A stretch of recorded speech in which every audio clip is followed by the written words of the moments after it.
In the early years of the 21st century, terrorism was used by governments across the world as a pretext to scare their populations into submission. Life became a surveillance grid nightmare, with every individual's actions ruthlessly catalogued and recorded by the state. Secret arrests, checkpoints, and warrantless searches spread. The final incremental march of the police state, culminating in open martial law. This is the story of how the elite sold their people into slavery and scared the once proud and brave people of the West into submitting to being cannon fodder in wars for world domination.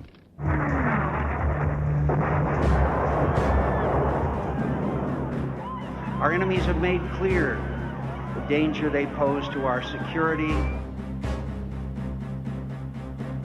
We're just right outside the security perimeter at this national security event in New York City, just a few hundred yards away from Madison Square Garden, where at least 10,000 police are stationed, supposedly providing security for the Republican National Convention and all the delegates and media that are going to be here. Sadly, we live in a world where, for the foreseeable future, you're going to have to provide security all the time. Who do you work for? Well, you need to tell us. I mean, this is a free country. Officer, can you tell me this guy's badge number? Secret police just covers his badge up? Secret police in America. This is what's called ambush journalism, and I disrespect you for that as well. So thank you and goodbye. In the ritual? It's none of your damn business. We're also going to be talking to the protesters and finding out if the protesters are discussing real issues or if it's more of this phony left-right paradigm. On Monday, that Zogby poll was released that showed 50% of New York City residents believe the government had foreknowledge and made a conscious decision not to intervene. 50% of the people who live in New York believe that. Both candidates are cousins. They're skull and bones. They're bringing in big government and tyranny. The evidence is clear. The military-industrial complex was intimately involved in 9/11. Many of the nearly 2,000 protesters arrested over the past few days have been taken to an old bus depot on Manhattan's west side. We should call this facility what it is, and it's a concentration camp. It's the Pier 57 concentration camp. Oh yeah, folks. We're in the middle of it now.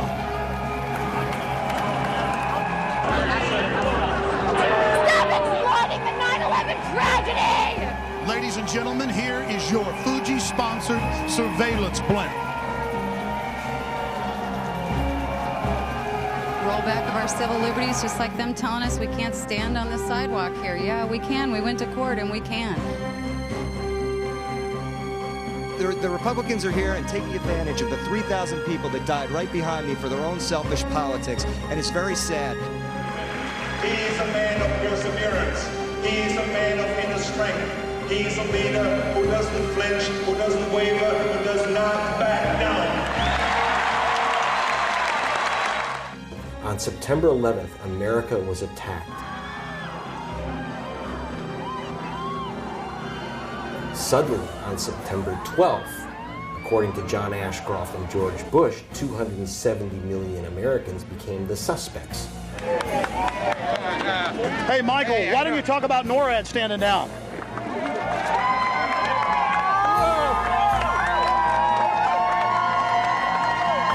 Why don't you talk about NORAD standing down, Michael? Why not the really hardcore 9/11 issues? My friends, this is totally surreal. I'm in the middle of police, machine guns, high-tech sound weapons that are being used in Iraq. And the would-be dictator is on the radio. I'm in the middle of New York City. It's a hellhole of surveillance and police state. And the Bill of Rights being torched, being destroyed. If you're here at 11:35, they will arrest you.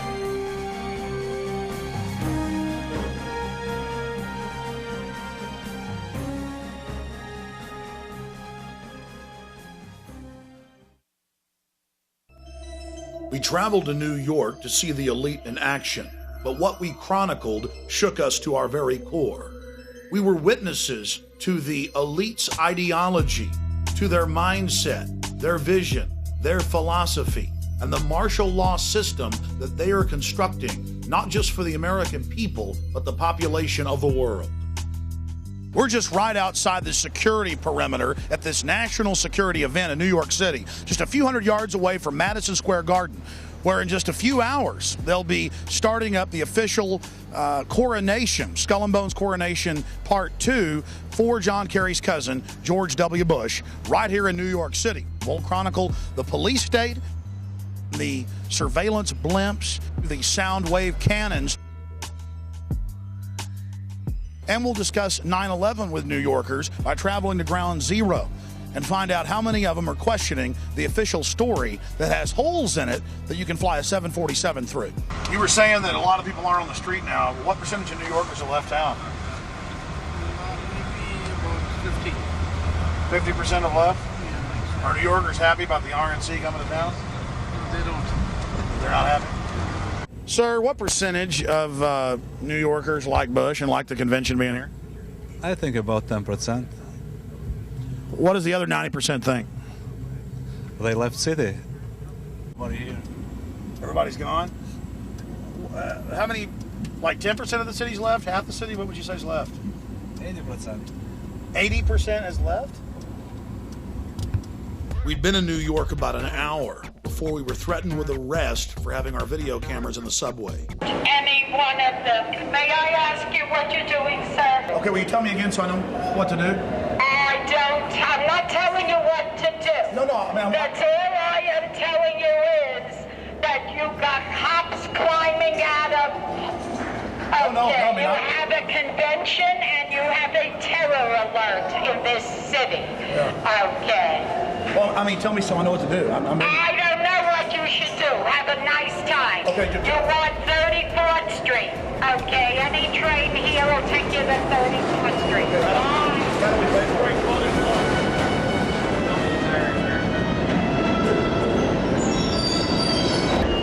We were then threatened a second time with arrest for filming on the New York subway. And a woman who was separate from our group had her film camera taken, smashed, and the film destroyed. The footage you're about to see was shot clandestinely as the police took action against us. I got to talk to her because she took a picture. I can't get arrested. I can't. Let's not shed a tear over this now. Why are we playing games? John, you're a witness to what just happened. What do we do? We took a picture of a homeless person, felt sorry for her, and gave her some money. And then we were promptly almost arrested by Port Authority police in a subway. The police have been arresting reporters across the city, and a judge had ordered them to stop, but that just seemed to encourage them.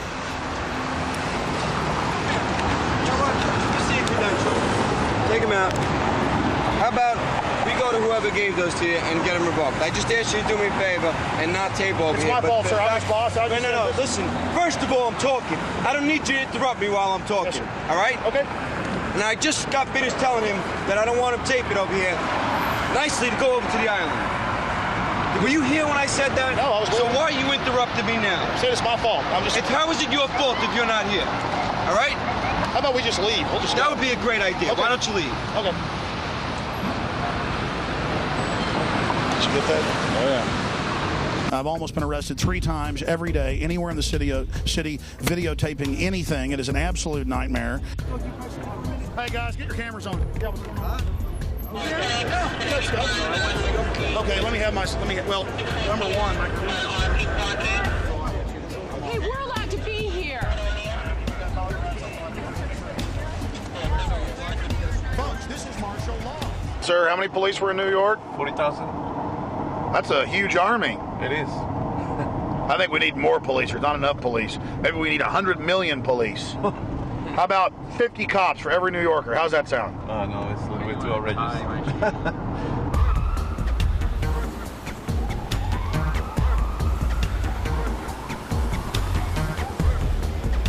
A few months ago, they had a new fake terror alert. Later, they had to admit it was fake, claiming that a couple of Muslim guys were down here trying to take photos and video of all of this because they wanted to attack it. And they said it was a brand new threat. But it turned out that it was over 4 years old. And then when we got here to New York for the convention, they busted 2 guys who supposedly were going to go after the subway.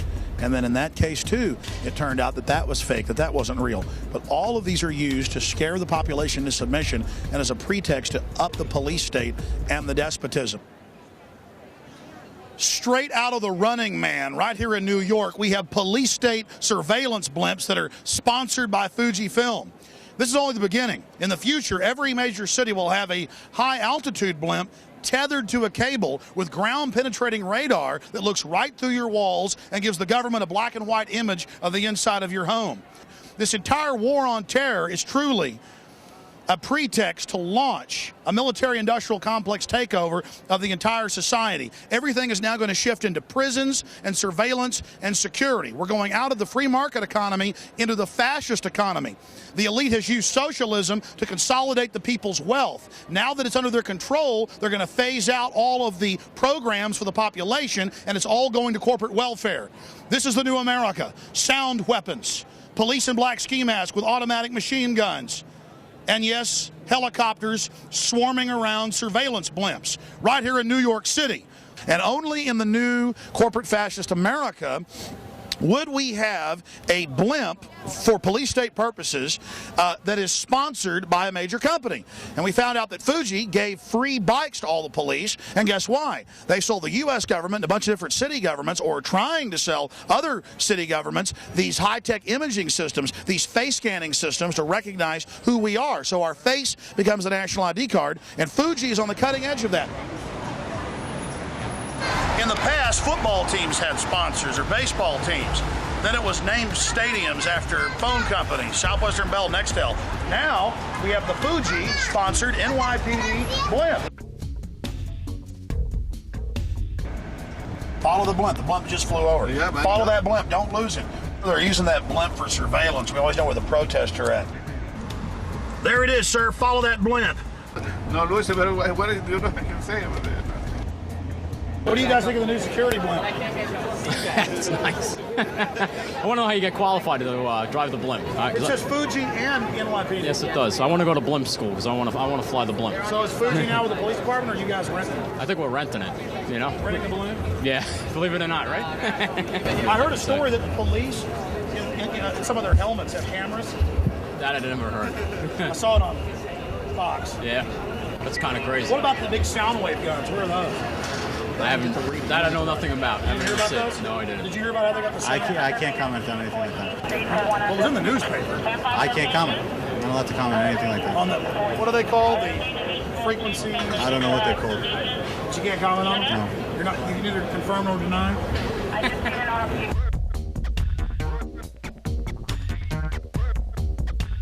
So it's going to be between 14th and 23rd Street, between 5th and 8th Avenue. It's going to be on 3 streets. We're trying to find out how many of these protesters actually know what they're talking about and know what real issues are. So we're going to now go down the road and get in front of the demonstration that's massing right now. Then it's going to march down towards Madison Square Garden. We'll be there covering it when they come marching in.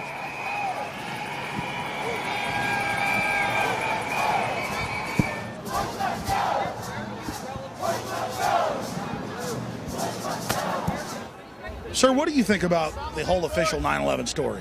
Our government appears to be to have had a lot of cooperation with the forces that caused it to happen.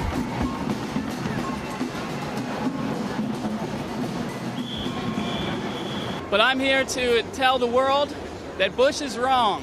He's a liar, he's evil, he's consolidated power in a way that is, it's bad.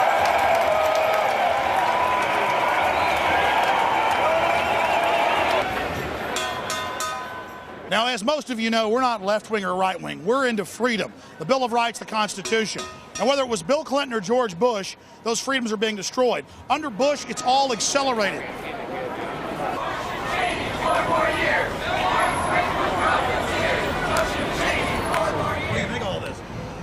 I think if they were going to have a convention, they could have picked somewhere better than New York. And it seems like Bush is trying to bind himself to the 9/11 tragedy. Do you have any comments on that? I was there, and anybody that's going to try and put themselves above the people that actually help pull those people out is not worth my comment, man. I was there.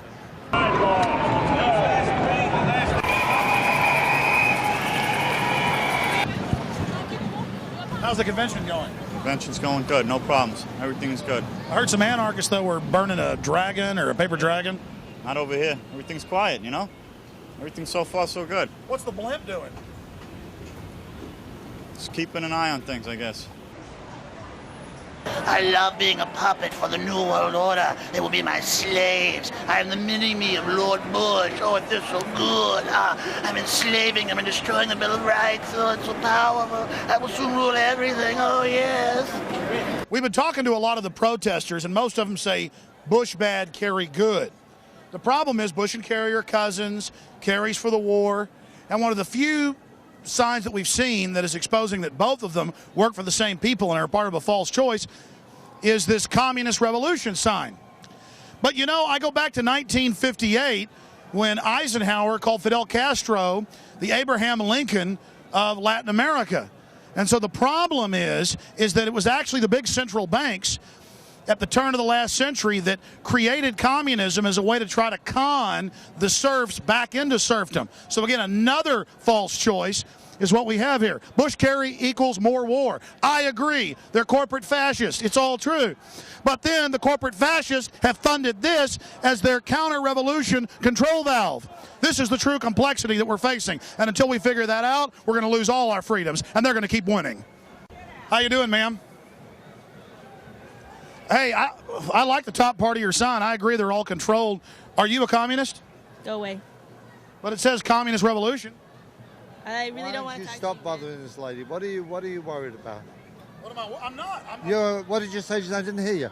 How can you say that? How can I say what? Very nasty what you just said. Did you hear what he just said? Did you hear what this guy just said? He said something terribly nasty. That stuff doesn't work. You know, I don't know. This is in the 60s.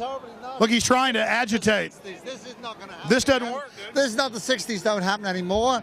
We're living in the. What I'm saying is, I don't know what you said, but I heard communism. on the side. Communism.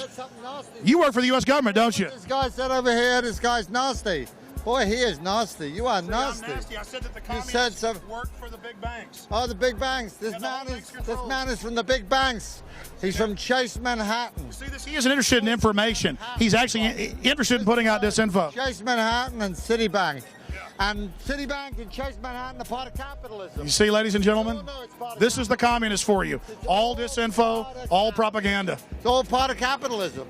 It's all part of capitalism, isn't it? You're a capitalist. You're a capitalist. You're a capitalist. The U.S. government admits they put Mao in. Capitalist. U.S. government admits they put Mao in. Capitalist. You're a capitalist, are you? How much money do you have on you if you're a capitalist? Free markets? What does that mean? You're capitalist masters. What does a free market mean? What's a free market? How long have you been a person? How long have you been a jerk? Right. How long have you been a jerk? How long have you been a jerk? How long have you been a jerk? How long have you been a jerk? Do what, mate? Grow up. Who should? You should, asshole. Grow up.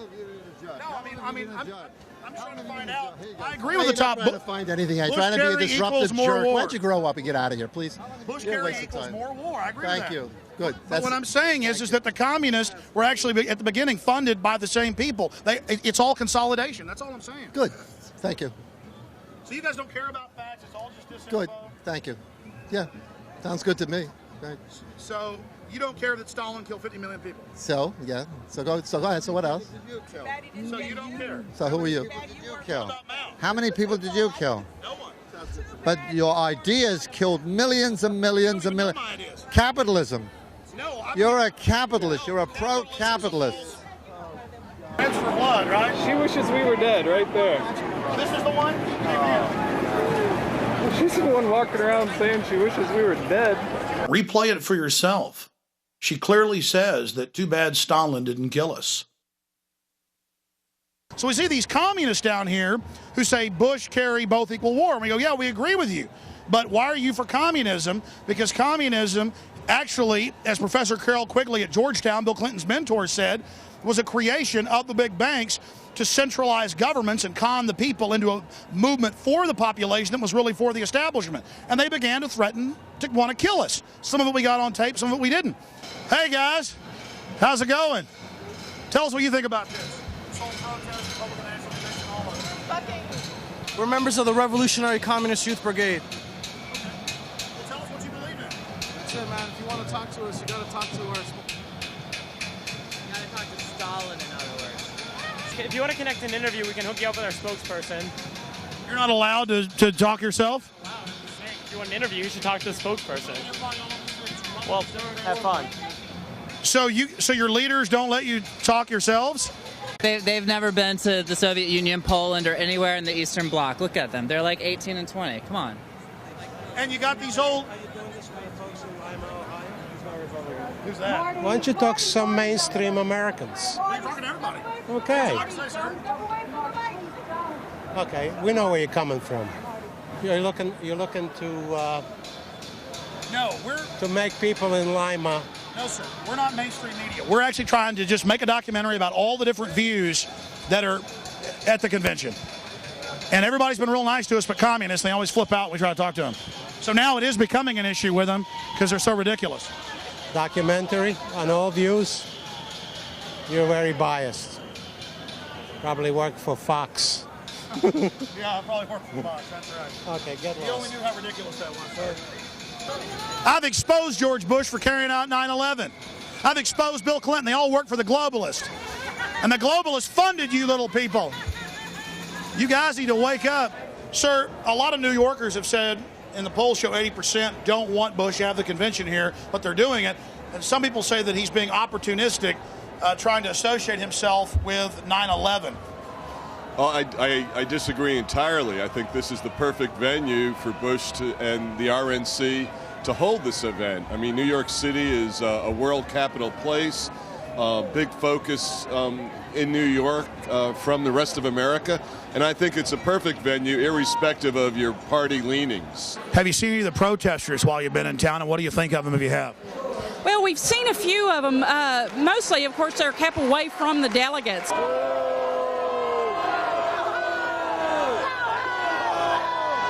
But to me, they're not New Yorkers. There's people that have come in and are trying to make New Yorkers look bad.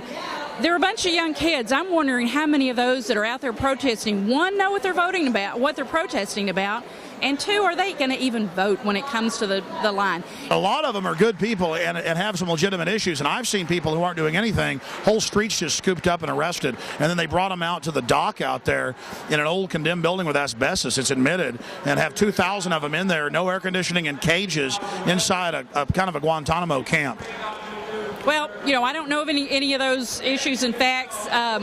If you're going to protest and you know there's a lot of security, this is just not the way to do it. Protest in another venue other than this. You know, I firmly believe in the right to protest, but this is just not a good place to do it. We've had too much problems in this city to bring more problems to this city. September 11th for a reason as a selling point. This nation was scared to death when those towers went down. The term for it, it's called waving the bloody shirt. I thought it was manipulative. Get people, appealing to people's emotions rather than their reason. I think they took advantage of a bad situation. So why are you out here? I'm from California and helping your documentary. We're here to protest the protesters. We're here to tell them they're just a bunch of leftist ingrates who are taking advantage of living in America. America is free because people have bled for this country, and we want a strong America, much like we want a strong police department, or we're going to have thugs ruling the streets. We want a strong police, which keeps it safe. We want a strong military, which keeps a good country. Yeah, the same Bible that the president is going to put his hand on that says no same-sex marriage. What are you doing hanging around a bunch of right-wing Christians? What are you guys doing hanging around us? This isn't Berkeley, pal. This isn't Berkeley, buddy. You can't spell Berkeley. How can they leave the borders wide open but then take our liberties? I'm all for closing the borders. Are you kidding? I'm from California. Our hospitals are costing us $80 for an aspirin because illegal aliens are going into our hospitals. I don't understand what the word is. Well, why hasn't Bush done something? Well, I would like to see him do a lot more with stopping those people from coming over our borders. I don't know what the word illegal and illegal alien means if we don't stop them. America is a great country. We annihilate our enemies. Would you please get that dog out of here? There are homosexuals here in New York. You're liable to think that's a gerbil on steroids. Let's be more sensitive. Where's PETA when you really need him? If those people are going to be in heaven back there, if those people are the ones who have armaments on their poster and everything, if they're going to be in heaven, I'm ready to go to hell. This New York is a good example, folks, of what you're going to get in your city, this complete control grid, this locked down city where everything is commercialized, whereas you did that bit on your show where they know what you're going to eat before you're going to eat it. You hear about those guys, thought criminals. They're going to blow up something. They have no weapons. Well, and this is the thing, Alex, a lot of these people down here, they want democracy, and it's amazing how they've been conditioned to ask for their own enslavement. It's all they know. They don't understand this is a republic. Look at all of this. I mean, you'd think these people were very informed. Explain the difference between a republic and democracy. Well, I mean, basically, the democracy is mob rule, and what these people don't understand is that if 51%, whether they're corporate, whether they're Bushites, whether they're Mexicans, decide their fate, then so be it. That's what they're asking for. We're in New York, ladies and gentlemen. Streets are jammed. My friend just called me, and he's right there with Michael Moore right now. I mean, I'm on 10 minutes. I want to say. Just tell me, and I'll put it in. Okay, cool. All right, cool. That's awesome. Thanks. Michael Moore is inside there. Now we're going to answer a question. Did Michael Moore expose the truth about 9/11, or did he whitewash it? You know, George Bush has said that anybody that has any connections to Al-Qaeda, should be arrested. Well, no one has greater connections to the Saudis and the House of bin Laden than the Bushes. They've been in business together for decades. George Bush actually started his first oil company way back in 1976 with a member of the bin Laden family and with their funds. The Bushes used them to go after the Soviets back in the 1980s. And bin Laden, according to a Senate report, was actually used to attack the Serbs back in the late 1990s. So when the Serbs fought back, they could say, oh, look, see, they're a bunch of terrorists. We've got to go in and take out the Serbs. My friends, the government had complete and total prior knowledge of the horrible events that happened here. And at the bare minimum, they allowed this tragedy to take place as a pretext to scare the population into total abject fear and then submission. In his film Fahrenheit 9/11, Michael Moore doesn't even talk about things that MSNBC and the Associated Press have reported on. That Osama bin Laden's code name in the CIA was Tim Osman. That he was a CIA asset trained in the 1970s and used against the Russians in the 1980s in Afghanistan. Then, of course, he helped against the Serbs in the late 1990s. Over and over again, Osama bin Laden has been used as a tool of the U.S. government and its interest.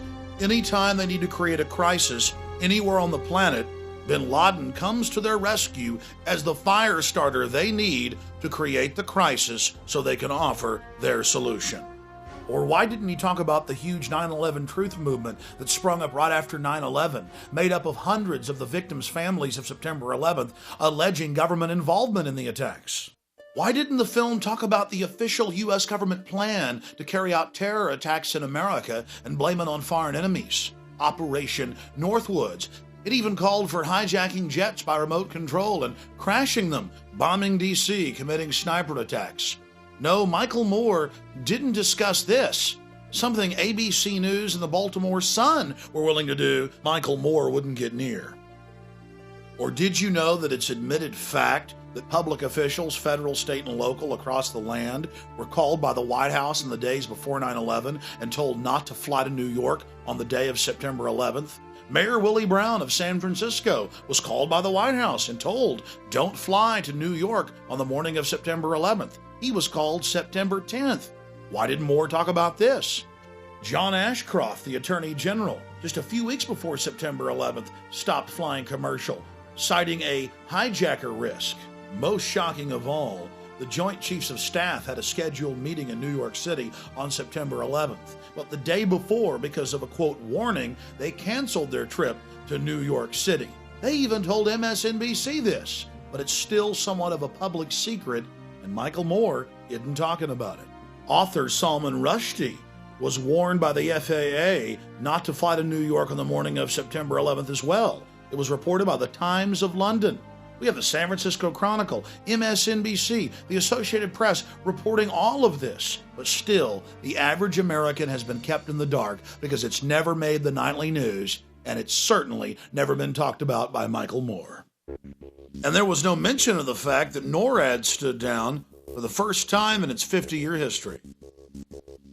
To their credit, something that Michael Moore and the mainstream media did get right was that in the 3 days after September 11, 2001, over 160 members of Osama bin Laden's family were flown out of the country to Saudi Arabia.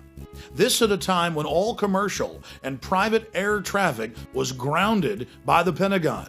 But that wasn't the only airlift. Seymour Hersh first broke the story at the New Yorker magazine about the airlift of evil. It was then picked up by major publications, but, well, forgotten into the memory hole.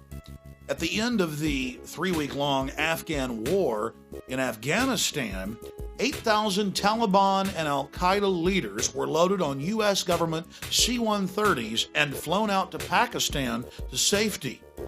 It had been their job to stir up the phony crisis in Afghanistan and then give George W. the fake victory.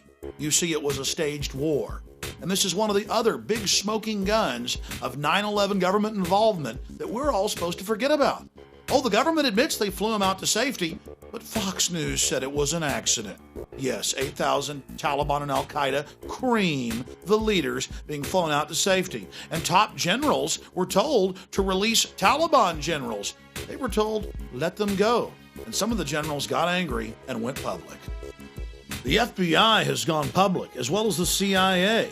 They've even leaked the orders, like W199I, where George Bush ordered them to back off Osama bin Laden and his family.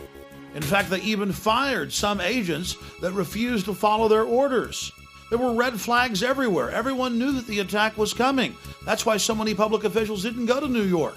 But months before, there was the Bush administration frustrating the investigations, ordering the agents off the cases, ensuring that the attacks would go forward. Then there were the media reports by respected institutions, backed up by hospital officials at the American hospital in Dubai, Pakistan, of Osama bin Laden meeting with the CIA Middle East section chief for 10 days in July of 2001, months before September 11th. The question is, what was the CIA doing meeting with Osama bin Laden? Getting their story straight? Well, look, 2.5 years ago, I said that Bush was in business with the bin Ladens. Now, FBI agents have gone on C-SPAN and said it. Okay? I mean, it was in the Miami newspapers that they were flying the bin Ladens out. And I'd read it on my radio show, and people call it a conspiracy. It was in the Miami newspapers 2 days after 9/11. They got photos of them flying the bin Ladens out of the country when you and I were not allowed to fly. Bush and his family got their first money for Bush's Arbusto oil down in Texas from the bin Laden family. FBI agent Robert Wright at the National Press Club went up there and said, I've been threatened with arrest. If I tell you what I know, here's a letter from the Justice Department. All I can tell you is the Bushes vacation with the bin Ladens. How many of you know that the supposed hijackers, it turned out 7 of them are still alive? That's the BBC. So there we were in New York just wanting to talk to Michael Moore and ask him, why didn't you talk about these really important issues, these central issues? And in between his bodyguards coming over and shoving on us and telling us not to videotape him through the window, we began to realize that Michael Moore really does George Bush a favor. In his film, he acts like Bush is just some idiot who accidentally allowed 9/11 to happen because he was on too many vacations, out fishing too much. Oh no, that wasn't the reality. The reality is Bush and his corporate interest stood to gain from 9/11. And Michael Moore is covering up those facts. You don't want to let him eat, and once he eats, you can take his picture. Do you like your phone ringing when you're eating dinner? I'm not calling him.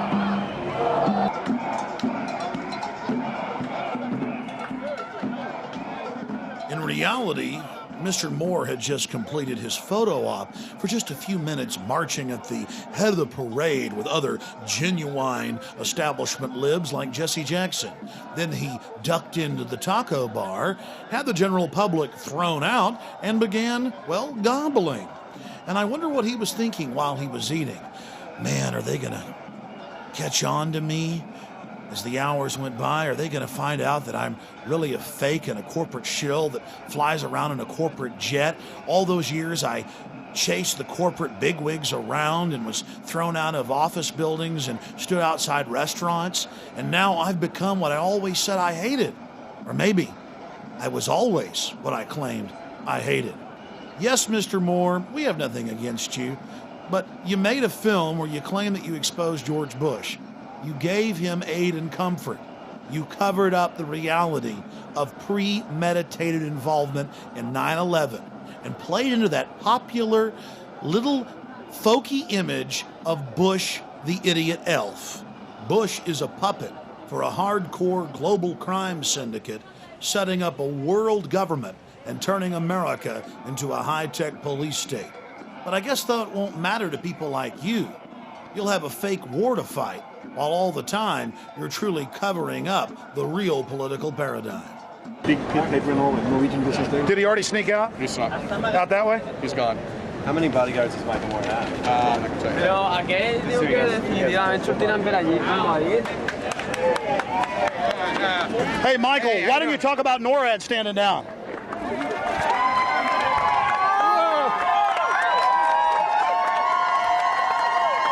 Why don't you talk about NORAD standing down, Michael?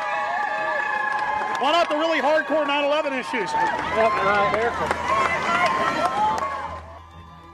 Michael Moore and the controlled opposition like him may be afraid to even scratch the surface of 9/11, but we're not. We're going to go to the rock bottom of this horrible event and expose who truly perpetrated it, because the future of America and free humanity hangs in the balance.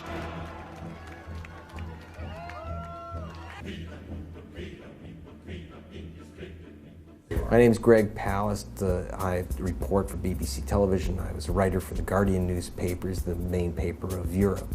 The way they're covering protests here, let's see, there was a picture in the New York Times of a scantily clad woman who was listed as a young communist poet. And let's see, there was a AIDS protester, who looks scary and spooky and is about to infect the rest of America shown. But you don't have what we're literally hundreds of thousands of average people just saying, we're fed up and we dissent and we don't like what's going on. Why don't you listen to us? That's what people are saying. Listen to us. We have a very interesting summer camp here in New York, 2,000 people locked up in a condemned building out on the pier. While the police say they've arrested 300, there are 2,000 being detained. What we see in Baghdad becomes in New York this week, Baghdad light. So instead of heavy tortured shackles, you have plastic handcuffs, but it still has the same purpose: keep the population in line. This is not the United States of America that we pledged allegiance to as little kids. We were very proud of the First Amendment, and you could dissent in the USA, and now suddenly dissent is becoming, they're labeling dissent as unpatriotic. We're in New York City, right here on the Hudson River. And this condemned former bus station where they stored the buses is being used to hold over 2,000 protesters. And they admit that they randomly set up fences and scoop up whole crowds of people and then take them here. And for over 3 days, they've not let people talk to lawyers, call out, talk to their families. Some have been released. Some have gone to the hospital with rashes over their entire bodies. This building is condemned. The city admits it. The bus union wouldn't allow them to use it years ago, so they turned it into an emergency police facility. It's full of asbestos, chemicals, oils from decades and decades and decades in this 70-year-old building, and the average stay for someone scooped up in there is over 24 hours. The city even admits that. Many of the nearly 2,000 protesters arrested over the past few days have been taken to an old bus depot on Manhattan's West Side. But now the use of Pier 57 as a temporary holding facility is stirring up some controversy of its own. Protests are being held there to spotlight conditions. Some of those being detained say they're getting sick. There are reports of cramped conditions, rashes, chemical burns, and difficulty breathing.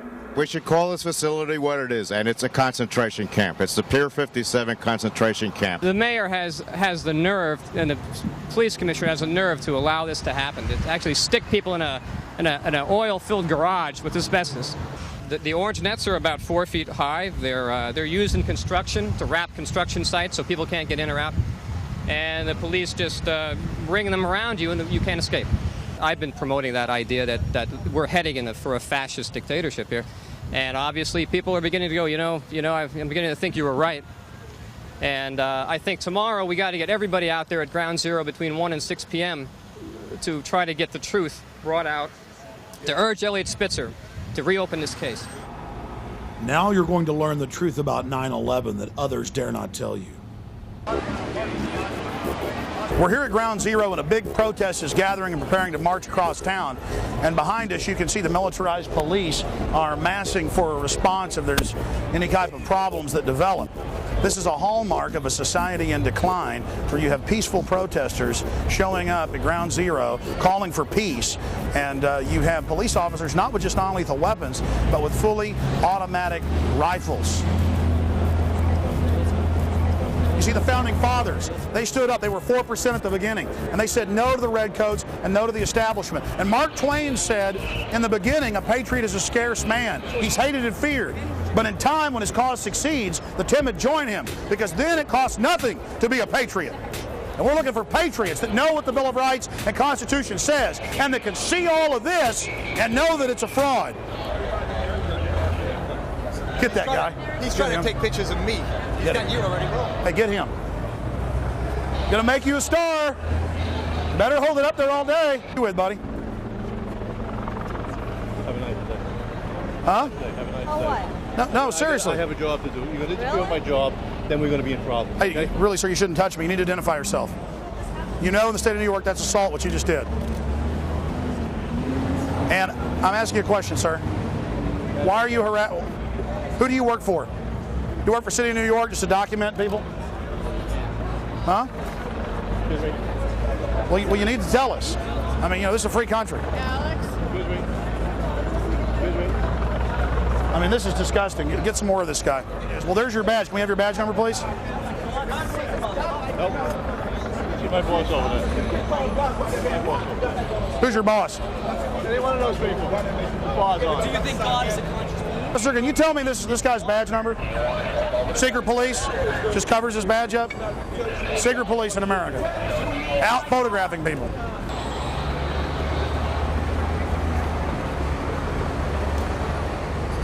That's the shot. That's the shot right there. Get it. There he is. Get it. INFOWARS.com. See yourselves. You're going to look good. Everywhere we traveled in New York, secret police videotaped and took photographs of us. But it wasn't just our crew. It was the mainstream media and the general public at large that were being photographed. But the worst area of all was Ground Zero, where the police took photographs of protesters and attempted to intimidate them as well. The police photographing the citizens is bad enough, but across the country we've caught the military photographing the public, as well as working with the police at football and baseball games, searching people's goods. Why in Alabama, the Alabama Defense Force comes out, forms cordons around whole cities during different festivals, and searches every man, woman, and child, training them how to live in a high-tech police state. And now our police themselves are beginning to turn into the military. And guess what the military does? They fight an enemy. They are set up to kill people and break things.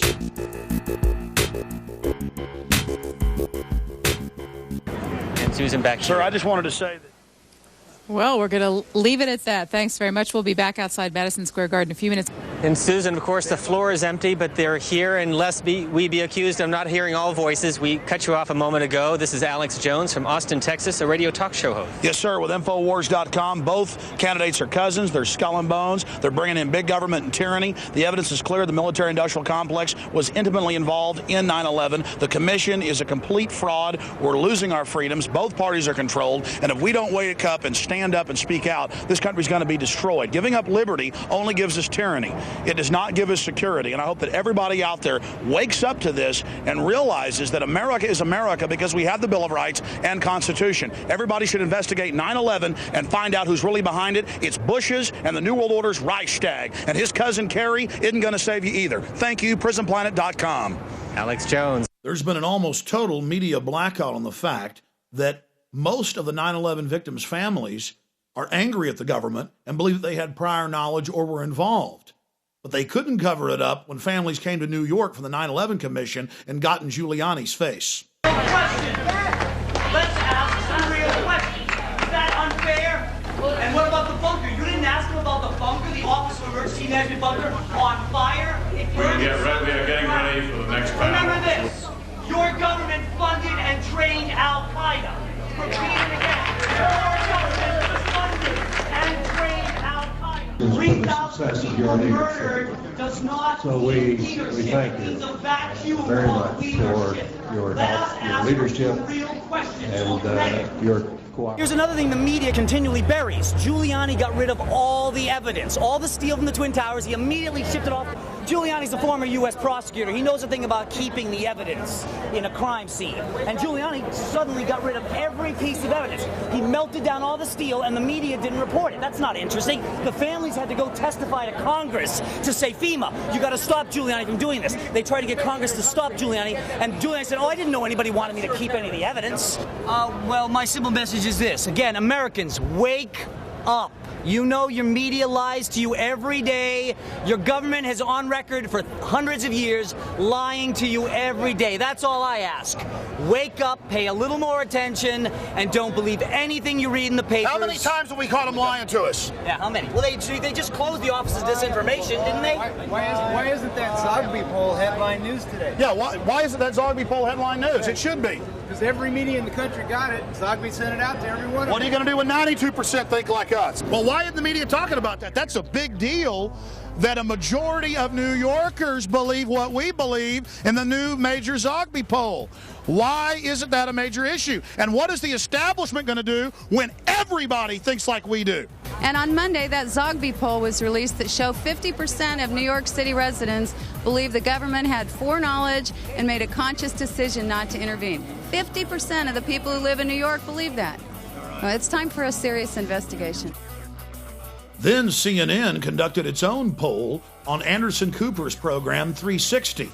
After an hour-long show where he and others demonized members of the 9/11 skeptics movement, they conducted their own poll, and an amazing 90% of respondents out of over 7,000 believe that there was a U.S. government cover-up. All of the people involved in the cover-up of September 11th have gotten wealthy off of it or gotten even richer. And then now, September 11th is being used to kill our freedoms, to destroy what America is built on, what America is supposed to really be about. Most of my friends have questions about what happened on 9/11, and we'd like to know answers, and we're very disappointed in President Bush's reaction to 9/11.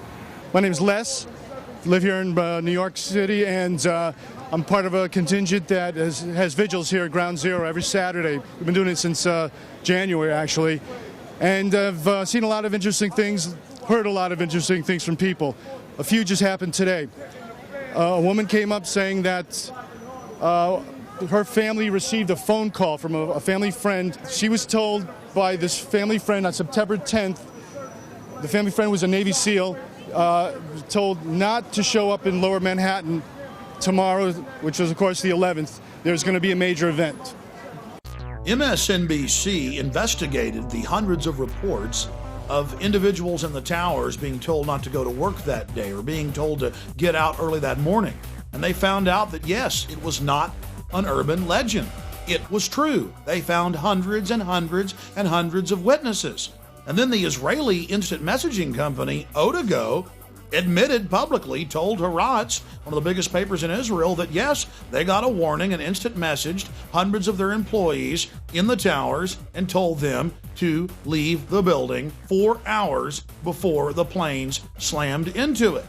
This is on the record and cannot be ignored. Students pointed up at the towers and told their school teachers in the weeks before 9/11 that those buildings are about to come down. They're about to be destroyed. And then on top of this, we have the public officials being warned. Total evidence of prior knowledge. And while we were in New York, we talked to dozens of eyewitnesses who had been personally warned themselves but were afraid to come public. Some have been told to keep their mouths shut. I was a rescue worker. I will say that I spoke to a cop on 9/11 who said that it was going to come down. I don't know how he knew that. He did tell me before it happened, before the fact that it was coming down. The widows from the police department and the fire department were standing at the new school in back for the 2 days, and they were screaming at the media, please pay attention. We got phone calls. We listened that their husbands or their children were saying there's explosives coming on like the 23rd, 26th floor before the buildings went down. And the media started laughing and said, we have no time to hear you.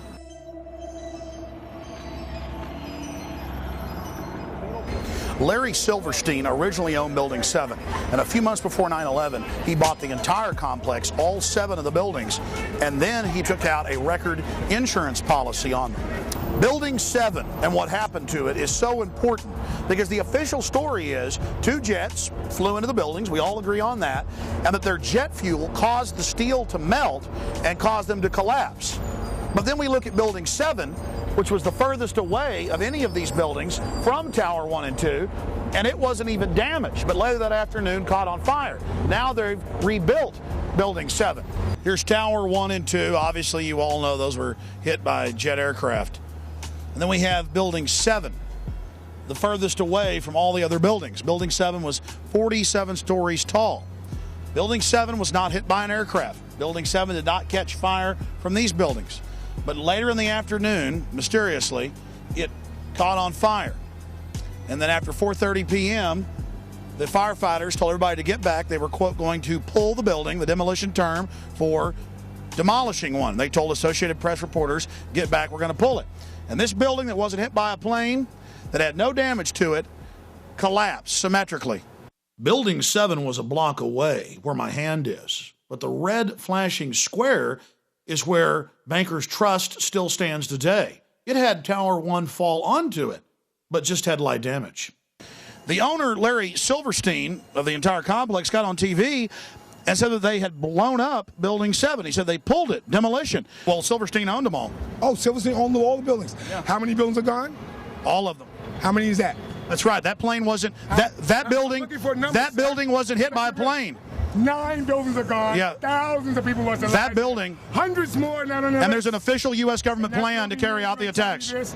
He imploded that building on himself. He admitted it. He said it on television. He brought that building out. Yes. Larry Silverstein. So you understand? Larry Silverstein on America Rebuilding on PBS said that they blew up Building 7. Building up 7. Even though. He saw it. Did you see it on PBS? Yeah, he pulled it. He said on PBS, he said, we pulled the building. PBS. Oh, yeah, he pulled the building. Pelted by debris when the North Tower collapsed. 7 burned until late afternoon, allowing occupants to evacuate to safety. I remember getting a call from the fire department commander telling me that they were not sure they were going to be able to contain the fire. And I said, you know, we've had such terrible loss of life. Maybe the smartest thing to do is pull it. And they made that decision to pull, and then we watched the building collapse.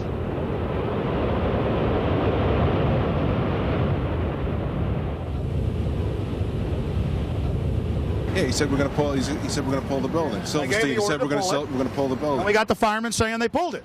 I mean, Silverstein goes on PBS and says it, and we're the weirdos when he says it on TV.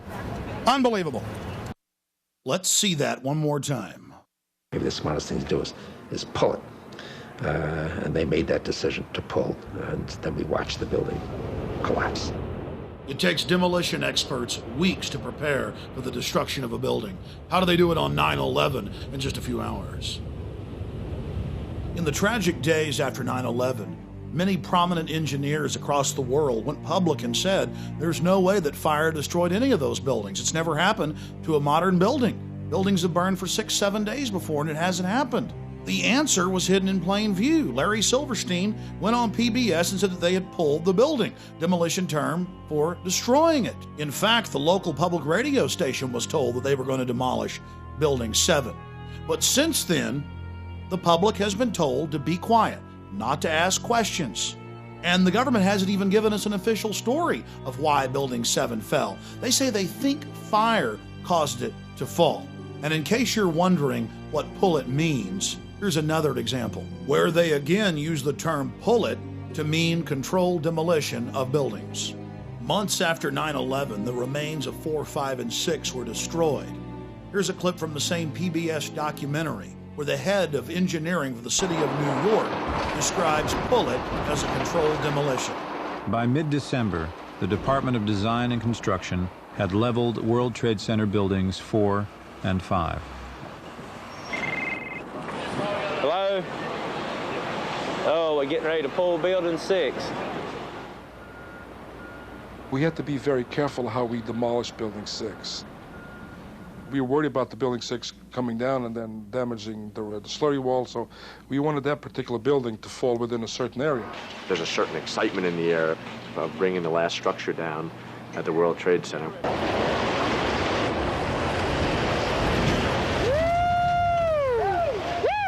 Seconds after 7 collapsed, this is what Dan Rather had to say about it. Large building, in most other cities, would be one of the largest buildings in town, probably. Trade Center Building 7 has collapsed. Now, here we're going to show you a videotape of the collapse itself. Describe that. Now we go to videotape, the collapse of this building.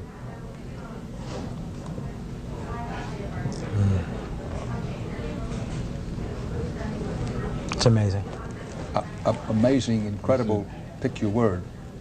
For the third time today, it's reminiscent of those pictures we've all seen too much on television before, when a building was deliberately destroyed by well-placed dynamite to knock it down. Just in case you missed it, here it is again. Deliberately destroyed by well-placed dynamite to knock it down. Deliberately destroyed by well-placed dynamite to knock it down. This is a photo taken 1 second into Building 7's collapse. Notice the crimp. If we look at other controlled demolitions, we see that they first blow one of the central columns so the building falls in on itself. If you don't do this, the building falls outward and has a wider collapse radius and can damage surrounding structures. This was not the case with Building 7. Building 7 had a classic crimp or wedge. Its central column was blown out first, so it didn't structurally damage buildings just a few feet away from it. Building 7, while I was listening to live feed from our local public radio station later in the afternoon, they talked about Building 7. Building 7 was fine. There was no airplane that hit it. And then they even began to ruminate on the air about demolishing the building. I said, well, I don't know. I mean, you can put out fires. You know, why would you talk about demolishing a building that, you know, it wasn't hit by anything? You know, the fires weren't bad or anything like that. What was in Building 7?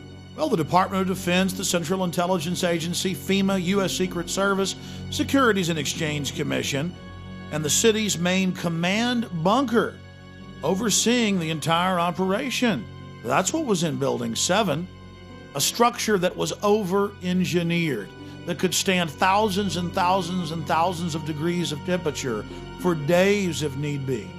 But it collapsed in just a few seconds. Here we are, smack dab, right in the middle of Silverstein Properties. In the next few minutes, we're going to talk about Mr. Silverstein and go over the history of the World Trade Center complex and some very serious questions that need to be answered. You know, it's interesting to note that Larry Silverstein bought this building many, many years ago. This was the only building he bought in the complex. But 2 months before 9/11, he bought the entire complex, all 7 buildings, and took out a record insurance policy on them for over $3 billion, which he's now been paid. In fact, he tried to get even more. He wanted $7 billion on an original $200 million investment that they made on the entire complex when he leased the whole structure. Mr. Silverstein did quite nicely in his investment. Also, Mr. Silverstein, quote, with a shadowy group of investors, according to the Chicago Tribune, just bought the Sears Tower, one of the next big targets the government's been saying. We hope and pray that nothing ever bad happens, and that's why we're here exposing who may have motives in not stopping further events. The command center for Rudolph Giuliani was in this building. Rudolph Giuliani had his command bunker in this structure, and so did the CIA. It wasn't just the city of New York. The CIA, the FBI were all based in this building. And Rudolph Giuliani told ABC News that he got a call that morning about 8 hours before this collapse, before a fire even started, and was told, get out of Building 7. And he left to a FEMA command base that had already been set up the night before, which he's now admitted in congressional testimony, right down the street by the harbor. A lot of interesting timing. And since 9/11, Giuliani's gone into the terror fighting business, and he's made hundreds of millions of dollars with Giuliani and Associates. Interesting. And then, of course, we have George Bush's youngest brother, Marvin Bush, running security on the complex. And, of course, his contract, by the way, ended on the morning of 9/11. So that's another interesting facet to all of this. None of it adds up. But guess who ran security on these buildings? Marvin Bush, brother of the president, son of the former president, or the former CIA director. Marvin Bush ran security for this whole complex. And guess when his 2-year contract ended? This is the Associated Press on September 11th. And where did the media pick up on this story? From Barbara Bush's own memoir, Reflections. She wrote about it in the book. Then you have the firefighters telling Associated Press reporters to get back, to get away from the building, that Building 7 was about to come down. And then it magically did come down. And then the University of New York and the U.S. Geological Survey, federal and state, both seismographs picked up explosions going off, the classical pattern of a controlled demolition. He said that they made the decision on the afternoon of 9/11 to go ahead and pull or demolish Building 7, and that they gave the order and watched the building go down. Building 7 is further away from the towers and was not hit by planes. It's further away from the towers than buildings right across the street like the Millennium Hilton and others. So if your building's owned by Larry Silverstein, it collapses because he's got a big fat insurance policy. But if your building's closer and owned by somebody else, it doesn't get damaged at all. Why is the story of Building 7 so important? Why have we spent so much time on it? Because the official story is that the 2 planes that hit Tower 1 and 2, the big 110-story buildings, caused them to collapse, even though a modern steel building had never collapsed from fire. But then we have Building 7 that was further away than any of the buildings in the complex that later in the afternoon got a few small fires in it and collapsed. Now they have almost rebuilt Building 7 on the exact same spot. And look, buildings right next to it, even though it collapsed on fire, didn't even get that much damage.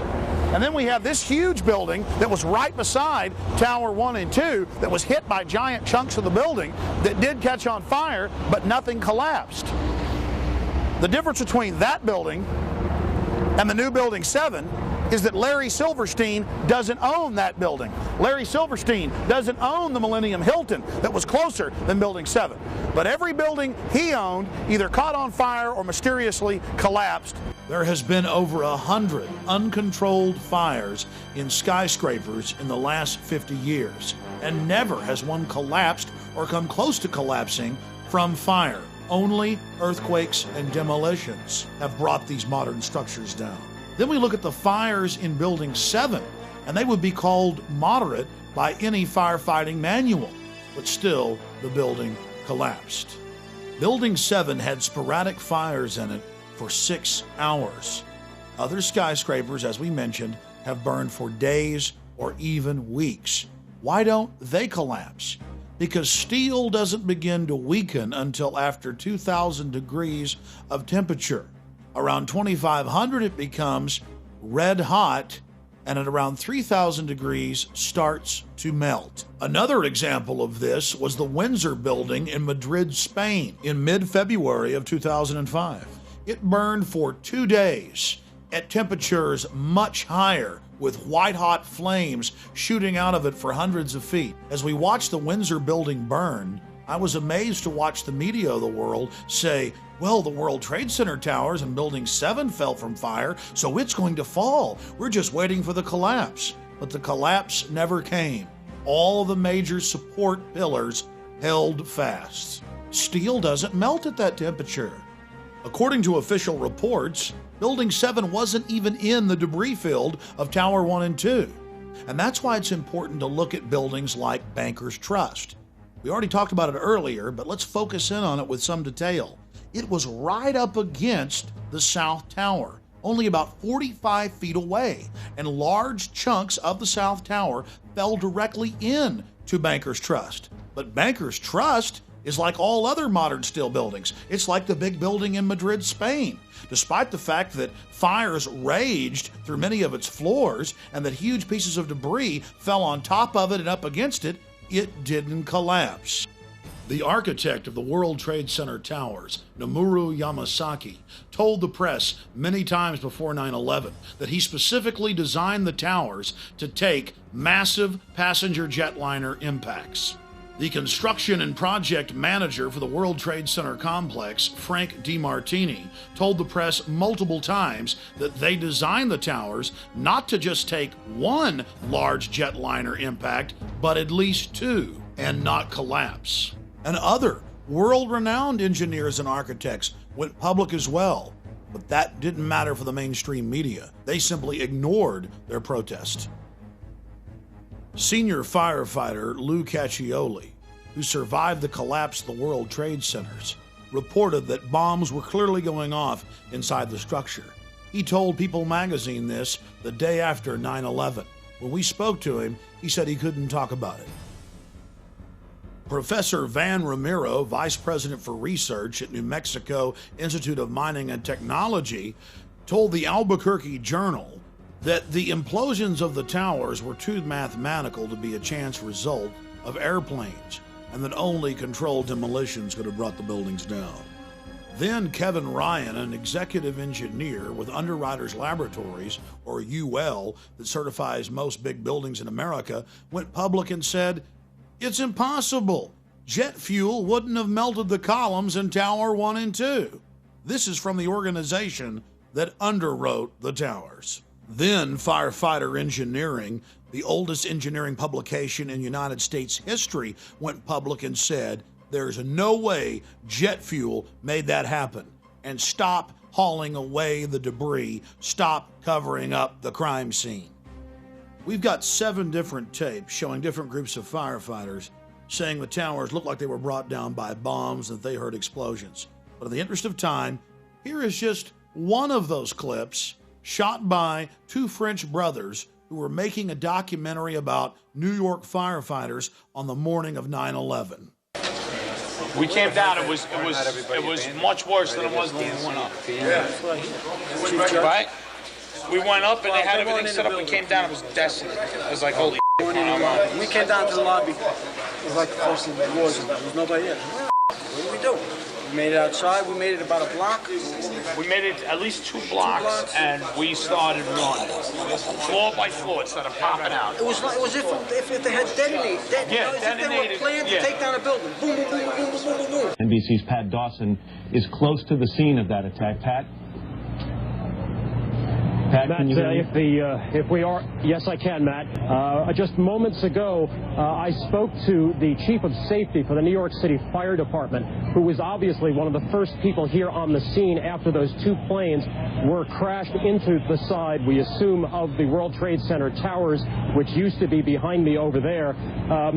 Chief Albert Turry told me that he was here just literally 10 or 15 minutes after the events that took place this morning. That is the first crash. He had roughly 10 alarms, roughly 200 men in the building trying to effect rescues of some of those civilians who were in there, and that basically he received word of the possibility of a secondary device, that is another bomb going off. He tried to get his men out as quickly as he could, but he said that there was another explosion which took place, and then an hour after the first hit here, with the first crash that took place, he said, there was another explosion that took place in one of the towers here. So obviously, according to his theory, he thinks that there were actually devices that were planted in the building. The second device he speculates was probably planted in the building. So that's what we have been told by Albert Turry, who is the chief of safety for the New York City Fire Department. He told me that just moments ago. And a CBS News chopper in the air over the towers reported the same thing. If Jim Smith is with us still in Chopper 2, Jimmy, you there? Just, we saw some kind of explosion, a lot of smoke come out at the top of the tower, and then it collapsed down onto the streets below, much like we saw the first tower just about a half hour ago. Chopper 2 as he takes these pictures. Jim? Yes, I am here, Michael. Jim, tell us what's happening out there. We just witnessed some kind of secondary follow-up explosion on the World Trade Center #2, the one secondary. We've all unfortunately seen the famous photos of victims jumping out of Tower 1 and 2, but that happened in the first 15 minutes while the jet fuel was still burning. Later, we have the photographs of the victims standing in the impact holes from the aircraft begging for help for 20 to 30 minutes. How could they survive heat that would melt through giant 4-foot steel girders? The answer is they couldn't, and the firefighters are on record as saying the fires were almost out. The fact is, the temperatures had dropped dramatically. The fires were almost extinguished. The people were in the open wounds in the sides of the buildings begging for help. Help that did come in the form of the valiant firefighters who had the buildings blown up around them. The tape you're about to hear is from the grave, as a valiant firefighter reports that the fires were almost out. And as firefighters went public and said that the fires had almost been extinguished, the federal government ordered them under national security to stop talking to the public and told the media that all the firefighter tapes had malfunctioned, but not before firefighters had rebelled and released segments of tape, a segment you're about to hear. What do you got up there, Steve? I'm still in voice stairway, 74th floor, no smoke or fire problem. The walls are breached, so be careful. Yeah, 10-4, I saw that on 68. Freddie, come on over. Freddie, come on over by us. Guys, we got... Hey, Roddy, 415. We got police, isolated pockets of fire. We should be able to knock it down with 2 lines. Where you know that? 78th floor, numerous 1045 code lines. What scared you, Mario? Seconds before the towers collapsed, blast points could be seen springing up down the sides of the buildings from the top down.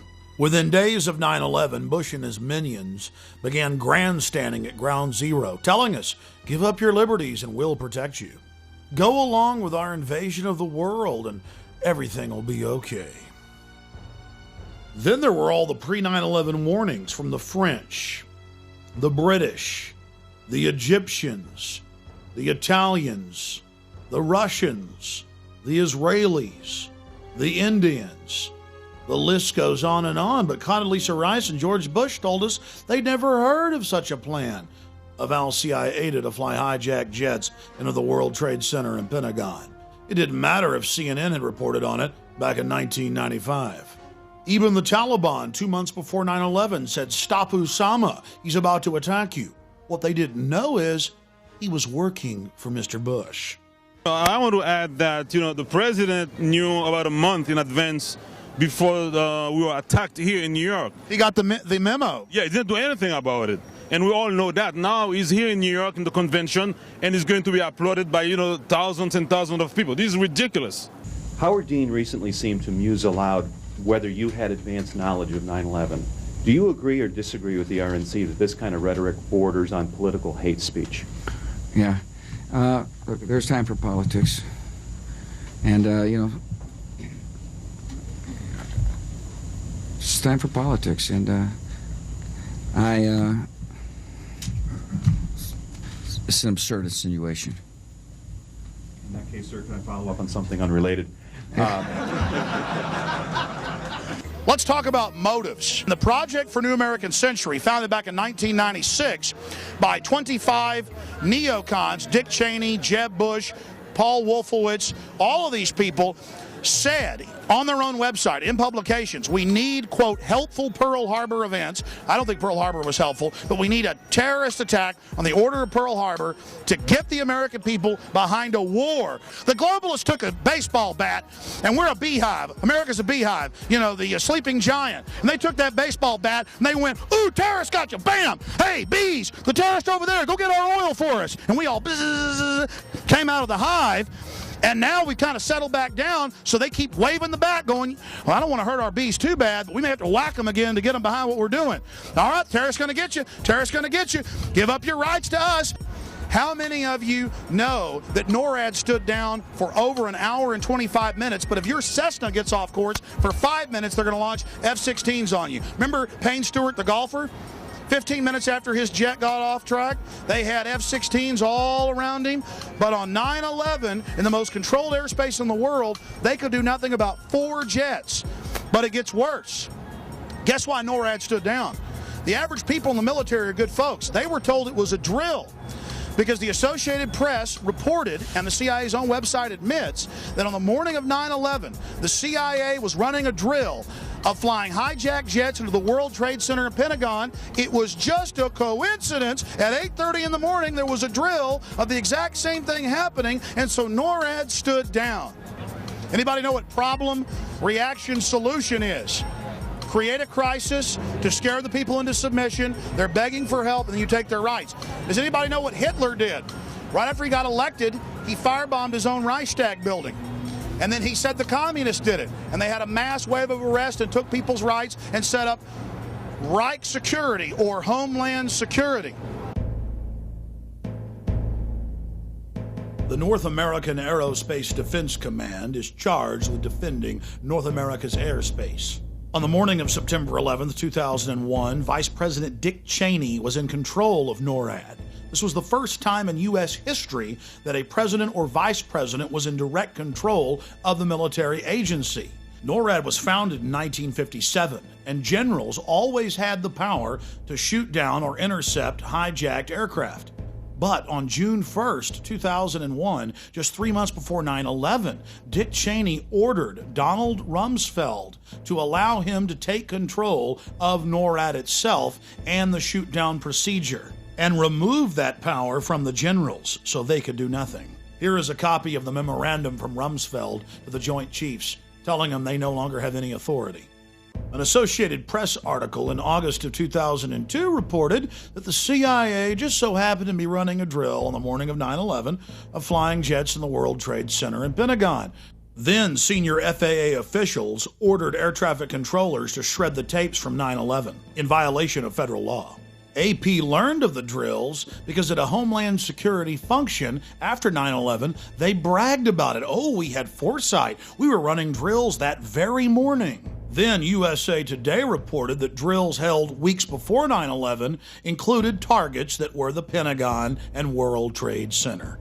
Don't just look at me. Take the damn paper, read it, get informed. We were undefended on 9/11. They're still in power. They're sitting there eating filet mignon. People are losing their jobs every day. We've got a bullshit war in Iraq. Who took responsibility for 9/11? Well, shouldn't we reward them for doing a bad job? I mean, that... Yeah, we should reward them. Bush, we should thank him for the job he did. The way you reward traitors is how we should reward. But he says he's done a great job. And what he says, I know what he did. Dick Cheney. He ran and hid in a hole in Nebraska. I get fired if I make a typo in a letter, okay? I get fired for that. Instead, we've still got Rumsfeld, we've got Condoleezza Rice, we've got Dick Cheney, we've got all the same criminals. They're criminals because they allowed this to happen. 4 planes in 2 hours. How can that be? Only 14 planes guarding the entire East Coast. I say bullshit. Complete bullshit. We know this is the greatest country on earth. We have the biggest military on the planet. How can it be 4 planes in 2 hours? Do the math. One of the biggest holes in their argument is the fact that they never heard of a plan to fly hijacked jets into landmarks on the East Coast. We're going to take a closer look tonight at another example of where, despite the conventional wisdom, there were people in the United States who actually were preparing to defend against the kind of attacks which occurred here on 9/11.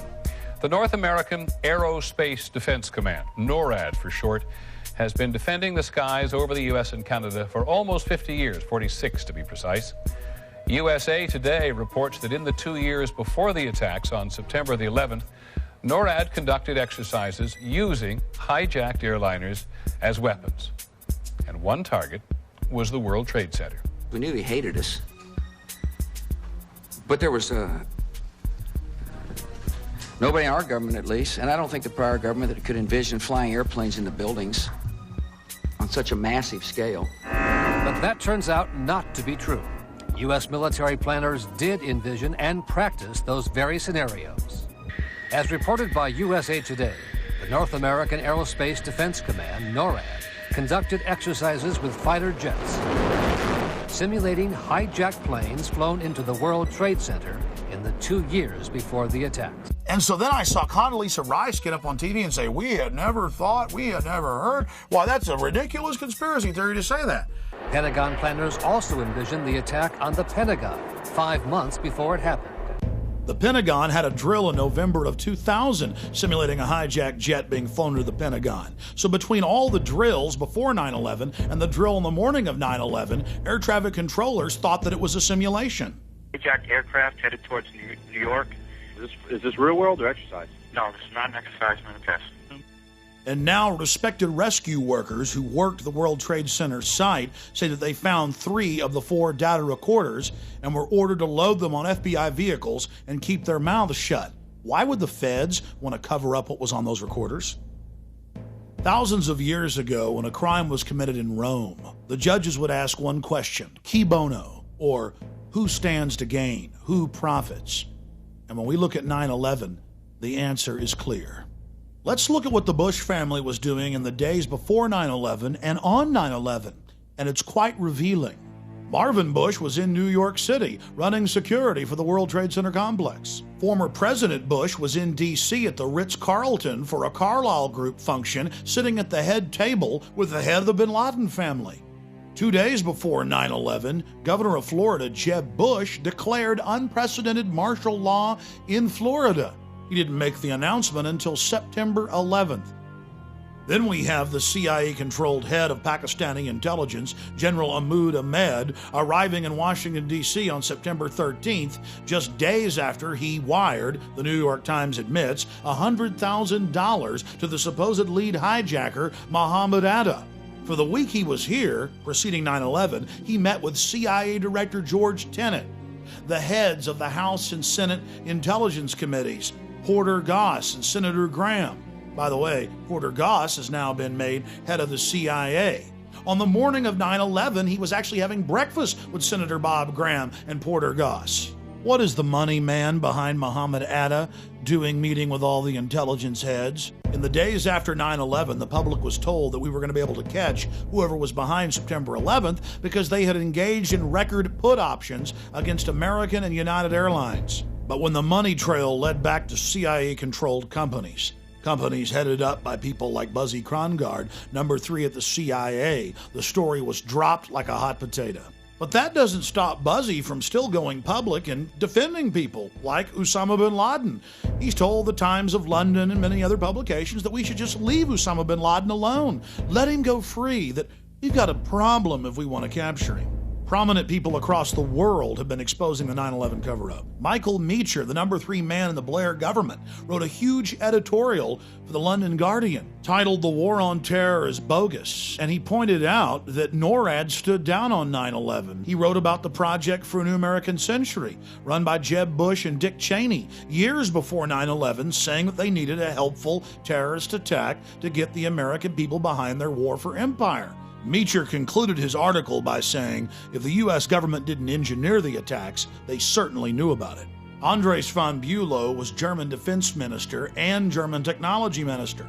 I interviewed him on my syndicated radio program, and he said there's no way Al-Qaeda carried out these attacks. Only the military-industrial complex could pull it off. But here's one of the biggest pieces of evidence. You all heard them say that a paper passport fell out of one of the towers and was picked up by a police officer on the street. This plane flies into the building, explodes with jet fuel out of the guy's jacket, goes through the fireball, through the side of the plane, out of the burning building, out of the fire shooting out, and comes down to the ground unscathed. But something happened. For 6 months, they reported they had this passport. Boy, we've got it. We've got the proof. And then the guy stood up and was alive in the Middle East, and they pulled it and said, oh, that was a mistake. He wasn't a hijacker, and the story just disappeared of the passport. Because believe me, this establishment could care less about you. The EPA found all the asbestos. The EPA, guys, said that there was asbestos and people were getting sick, and there was going to be $90 million for the police and firefighters for medical treatment. And Bush came in and had that blocked. Now that's mainstream news. And now of the 14 search and rescue dogs, 8 of them have died from cancer. In summation, it's important to note that we only covered a tiny portion of the facts and evidence that clearly shows that 9/11 was an inside job. Number one, the official story of 9/11 has been completely disproven. At every point, we've caught them lying, manufacturing evidence, or covering up evidence. From high-level government inside sources and publicly available facts, we now have a very clear picture of how 9/11 was carried out. Number one, we know that the men who were on board the aircraft, who were supposedly the hijackers, had their houses, cars, credit cards paid for by the U.S. government. They were, in truth, agents taking part in drills and nothing more. Supposed computer malfunctions at American and United ensured that all 4 planes only had 20% occupancy on board, on a day when flights on the East Coast were an average of 80% full. Once the decoys, known as hijackers, were on board the planes, a gas was released, knocking out the occupants of the aircraft. Then a small criminal group, in control of remote control systems patented for over 20 years, took control of the aircraft and flew them into the World Trade Centers and Pentagon. The CIA-controlled drills that morning confused NORAD for over an hour until it was almost too late for them to shoot down the hijacked planes. I said almost too late. When they did find out, Dick Cheney wouldn't let the planes fly over 350 miles an hour, so 3 of the aircraft were able to hit their targets. The 4th wasn't able to because our sources in the Pentagon have told us generals didn't follow their orders and had Flight 93 shot down. If it would have hit its target, the Capitol, the government would have been completely decapitated and the president could have declared total martial law. By the grace of God, everything didn't go as planned. And so now the globalists have spent the last 3.5 years trying to cover up the sloppy job they did on 9/11.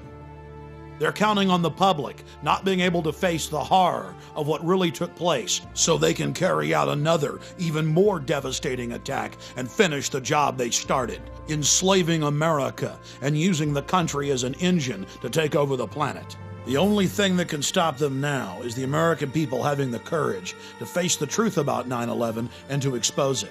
If we don't, they're going to continue to use problem, reaction, solution. And it's going to be sad to watch the American people after the next attack going to the very killers that carried it out, begging them to protect them.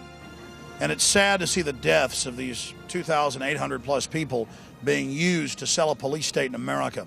You know, Bush says the terrorists attacked us, whoever the terrorists are, because they hate our freedom. Well, then why is the government, period, whether it's George Bush or John Kerry, trying to kill our freedoms? America isn't America if we don't have these God-given freedoms. That's why this country is loved. No, now we're being forged into a tool of global empire to be launched against sovereign, innocent nations that we know had nothing to do with 9/11. The Republicans are here and taking advantage of the 3,000 people that died right behind me for their own selfish politics, and it's very sad. I cried here for the first time today. I come here all the time. I've never cried here before. For some reason, I cried for the future because the way they're exploiting these dead people. Because in your guts you know that the criminals are returning to the scene of the crime to gloat and to use the bloody sacrifice they committed. I couldn't have said it better myself. So now Bush is here in the Big Apple using the deaths as an attempt to get reelected. September 11th. September 11th, men armed with knives, armed with chemical, biological, or even nuclear weapons. The fanatics who terrorist killers, September 11th, terrorists of Al-Qaeda, terrorists, Taliban, nuclear weapons, terrorists. 9/11 terror. My fellow Americans, we have already been attacked. Terror, terrorist, evil. September 11th, in those days after the towers fell. September 11th. September 11th, ground zero. And suddenly the streets were full of sirens and there was fire in the sky. Terrorism, September 11th.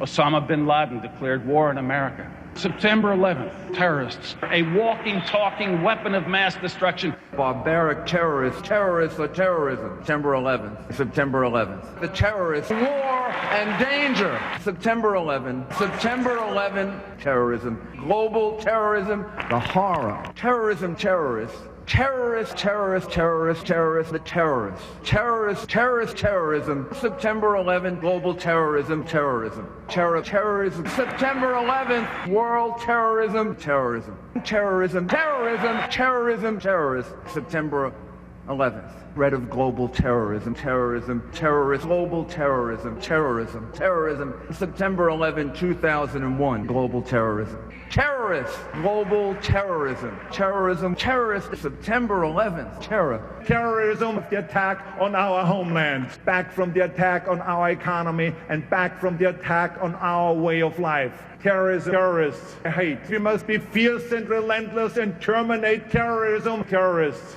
you defeat them. It yearns to destroy not just the individual, but the entire international order. That's why America is safer with George W. Bush as president. September 11th, terrorism. September 11th, terrorism, terrorists. September 11th, terror, terrorist. Terrorist. Terror. September 11th. Threat. Tyranny. Terrorist. Tyranny. Tyranny. People hate us. Terror. Terrorism. September the 11th. Terrorist, terrorist, terrorist, terrorist, terror. Weapons of mass destruction. September the 11th. September the 11th. Terrorists, terrorists. The evil terrorists. Terrorists. The terrorists know. The terrorists know. The elite know we're restless, that we're catching on to their scam. That's why they're now using sound wave weapons that the military has used in Iraq on the streets of America. There's your LRAD, ladies and gentlemen, used against the Iraqis, used against the Palestinians, and now used against us in America. We're getting reports that about this garden, they're already using them. Long before 9/11, they were getting the sound wave weapons, the microwave weapons ready, building all the emergency containment facilities. They knew all this was coming. How you doing, officer? Did you know I interviewed the CEO of this company a few years ago? Our boys are using these in Iraq, aren't they? No comment. Ask all the questions to DCPI, Commissioner Paul Brown. I'm from Austin, Texas. Are those the guys in the white outfits? Right. Do you know what those are? What? Those are sound wave weapons they're using in Iraq. They can burst your eardrum. Well, it's because of now they're out here to be used. What do you think of it? I don't know anything about it. It might be necessary, but I doubt it. I think everyone knows it's a peaceful protest. So. Yeah, I mean, well, the point is that these are things used in Iraq against enemies, and now it's being used right here in America. Now that the government in general considers the American people enemies of the state, defense contractors have a whole new lucrative market, selling high-tech weapons normally sold to the military to the police. We're on our way to a protest that's unauthorized, not permitted. They've been arresting people by the thousands, and we're going to cover it. Of all the hundreds of huge protests we've seen, a small group broke off with an unpermitted march and is moving down towards Madison Square Garden, or MSG as New Yorkers call it. Now notice as we walk here that the roads have all been pinned conveniently ahead of the march. So tourists, anybody that's in here can be arrested, and we are now inside the pins. And look at them hurting us. Look at their cars hurting us. I wonder if it'll be like Monday night. I wonder if they'll run horses and mopeds into us. 11:35. If you're here at 11:35, they will arrest you. But I'm sorry. They're hardly letting people out. They're opening up the pens a little inch to let people slowly trickle out. So they're and now we're getting in trouble for letting y'all know. Well, that little story about how they're going to arrest people really worked. Look, everybody's leaving. Police then went in with barricades and broke the protest up into 4 different blocks and randomly arrested innocent people. It was the same story over and over and over again, and police brutality was completely out of control. Reporters for Reuters, the Associated Press, student reporters, tourists, even an American Spectator reporter was arrested and taken to Pier 57. Look around you. A prison is being built. A high-tech, cashless society control grid. We're now going to explore the ruling elite in the world today and what their driving ideology and philosophies are. We'll also look at their minions, the people that slavishly serve them.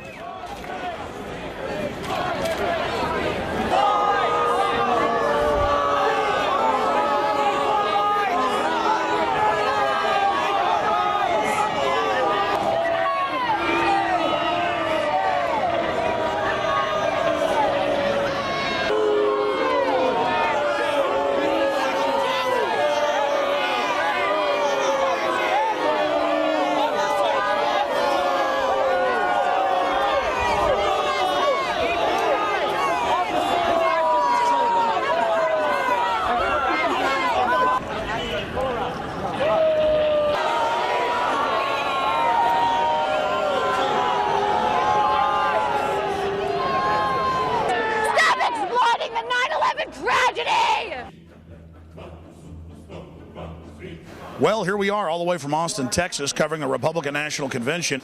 What we're seeing here is Skull and Bones coronation number 2. Well, down here you can see the CNN staff, Bush Light. They love the president, put out all the propaganda. They also worship Kerry. So does Fox News when it comes to worshiping Bush.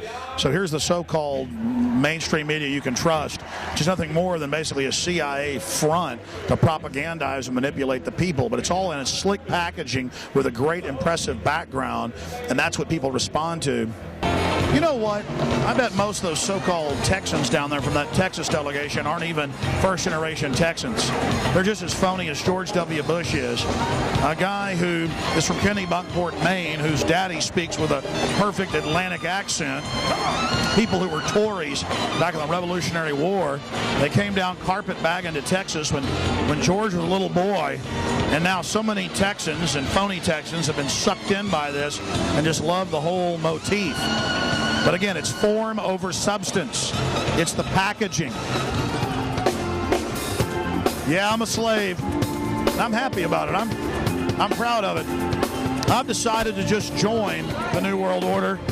I've decided to just go along with it and have a good time. The media has really been covering Skull and Bones lately, how Bush and Kerry are both members. Are you aware of that organization? I am not. Does it concern you that they both were in the same fraternity in college and just 2 years apart? No, it does not. Just one hell of a coincidence that 15 members each year out of 290 million people and the 2 presidential candidates are Skull and Bones. I would say that's a coincidence. I would say that's a coincidence. Yeah.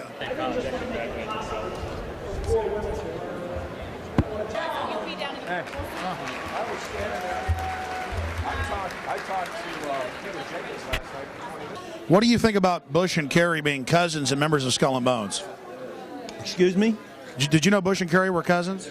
Kissing cousins or what? They really are cousins. They really are. There's only 15 members of Skull and Bones each year out of 290 million Americans, and both of them are Skull and Bones. Certainly you're aware of that. Oh, well, why wouldn't you be?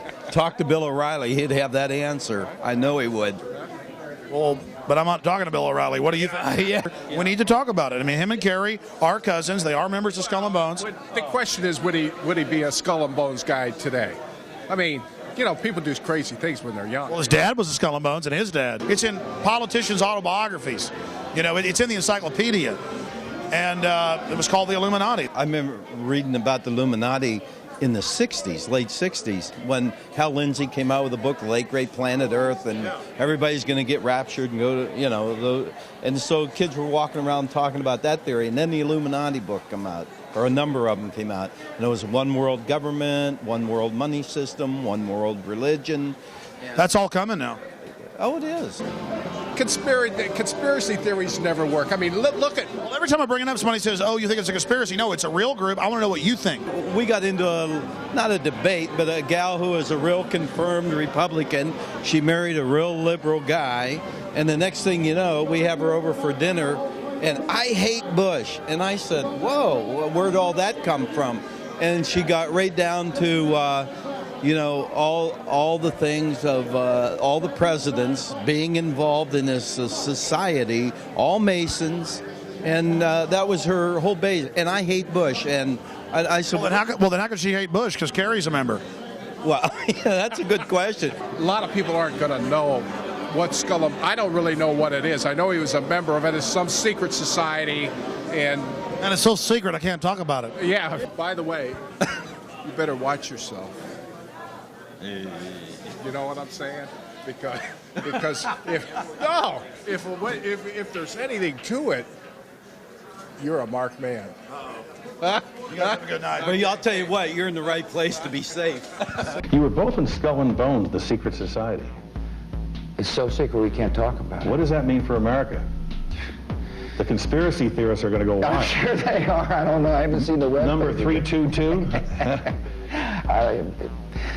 First of all, he's not the nominee, and look, I look forward... Are you prepared to lose? No, I'm not going to lose. You both were members of Skull and Bones, a secret society at Yale. What does that tell us? Not much, because it's a secret. Is there a secret handshake? Is there a secret code? I wish there were something secret I could manifest. 322, secret number? There are all kinds of secrets, Tim, but one thing is not a secret. I disagree with this president's direction. Most people don't know the Order of Skull and Bones at Yale is simply one chapter in a larger global organization known by many as the Illuminati. Its symbol is a skull and crossbones and the number 322. Skull and Bones is the name used by the uninitiated or non-members. The true name of the organization is the Order of Death or the Order of the Death's Head. George Bush and John Kerry have both been initiated in the same way. They swore an oath to the tomb, to the order of death above all others, and to wage eternal war against all of humanity. In April of 2001, ABC News was able to get a few minutes of video of a small portion of the ritual that's conducted outside in a courtyard. What they witnessed was macabre, chants of death equals death and devil equals death, accompanied by mock human sacrifices. President Taft was a prominent member of Skull and Bones, and in 1900, he became the first president to visit Bohemian Grove in Northern California, a satellite of Skull and Bones. For 3 generations, the Bushes have been members of Skull and Bones, and for 3 generations, they've traveled to Northern California and the Bohemian Grove. There are many prominent foreigners, like German Chancellor Helmut Schmidt. Ronald Reagan, Richard Nixon are pictured here in 1957 at the Bohemian Grove. Both men wrote about the organization in their public memoirs. Schwarzenegger is a reported visitor to the Bohemian Grove, as well as former President Jimmy Carter.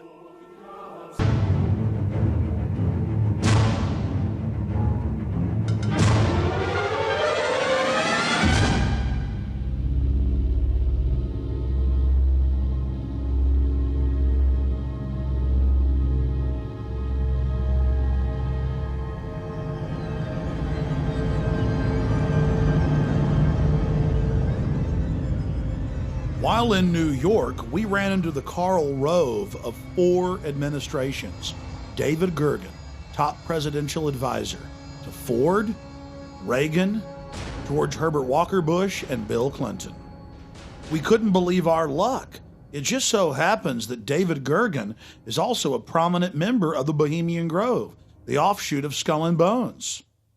This insider of insiders, a staple of the White House for 22 years, got very upset when we brought up Bohemian Grove to him. He didn't deny its existence. He didn't deny that he was a member. He didn't deny the rituals. He just became angry and didn't act very gentlemanly. The real wild card here are the demonstrators. We just don't know where this is going to go. While they were peaceful today, there's a lot more anger among those demonstrators than is evident. You talk to them today, they're pretty angry people. So that's the big wild card. Hey, Mr. Gergen, can we talk to you for a second? Where are you from? I'm Alex Jones. I have a TV show in Austin. I make documentaries. Just a few questions about the convention. Yeah, well, is there a camera or are you? Yeah, right there, just about. Yeah, but I just want to get your permission first. Here. Okay, it's local. I've got. No, I understand. Just about a minute or two. Okay, great. We're talking to David Gergen, and he has advised several presidents and, of course, has written quite a few books and is I would call you a political pundit or researcher? Commentariat, over the hill, whatever. Okay. How long have you been in New York? About 4 hours. What do you think of this circus? Well, I haven't seen all the protests yet, but I've never seen as much security for a convention as we have here. And it's, the city's almost closed down. I think it's remarkable. I think it's an unfortunate turn for politics that we have to have this many police around.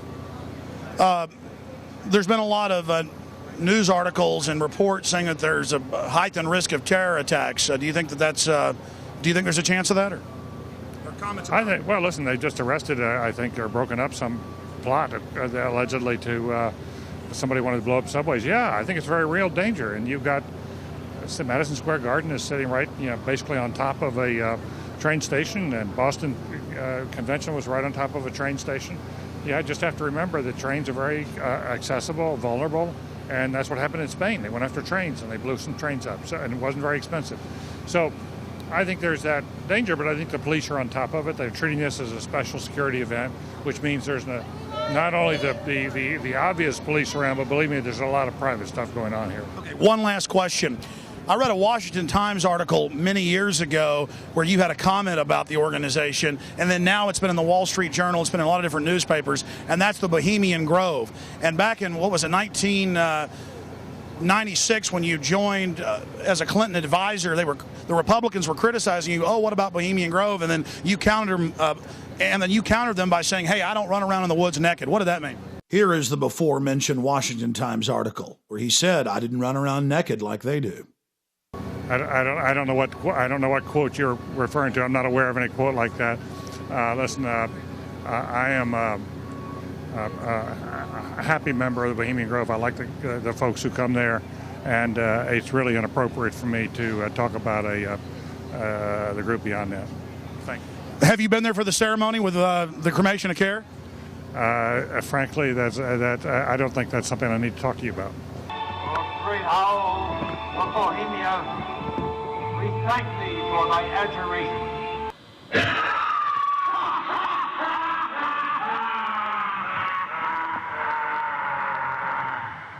Have you been there for the ceremony with the cremation of care? Frankly, I don't think that's something I need to talk to you about. Really? That's right. Well, I'm Alex Jones, and I snuck in there in 2000. I'm the guy that blew it wide open and got the video. It's been on national TV. Well, I disrespect you for that. You do? I do. But it's a lot of big public officials going in there. Don't we deserve to know? I don't know anything about you, and I don't know anything about your film. But if you go in there with an understanding, you violated that understanding by releasing that film, and I don't respect you for that. Really? But we have public officials. I'm sorry. You took an understanding when you went in there that you would not do that film. And did you have an understanding when you went in there? No. Did you crash it?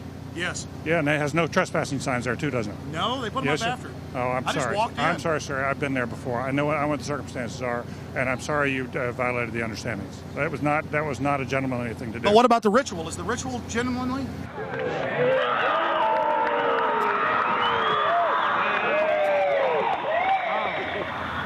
Sir, everything. I don't owe you this comment. I know. I appreciate it. This is what's called ambush journalism, and I disrespect you for that as well. So thank you and goodbye. Have you ever been in the ritual? That's none of your damn business. Oh. That's right. Listen.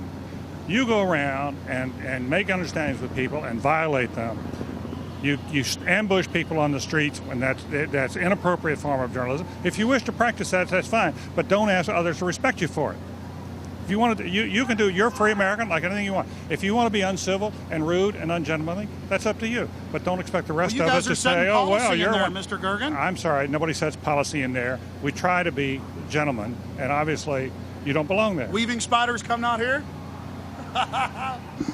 Yeah, that is a three-pointer. Woo! Boy, I hit the hot button. Mr. Gergen, have a wonderful life. Say hi to Moloch for me, Canaanite deity, and I'll see you at Eyes Wide Shut, baby. Bye-bye. Get his face, get his face, get his face. Get his face, get in there and get his face.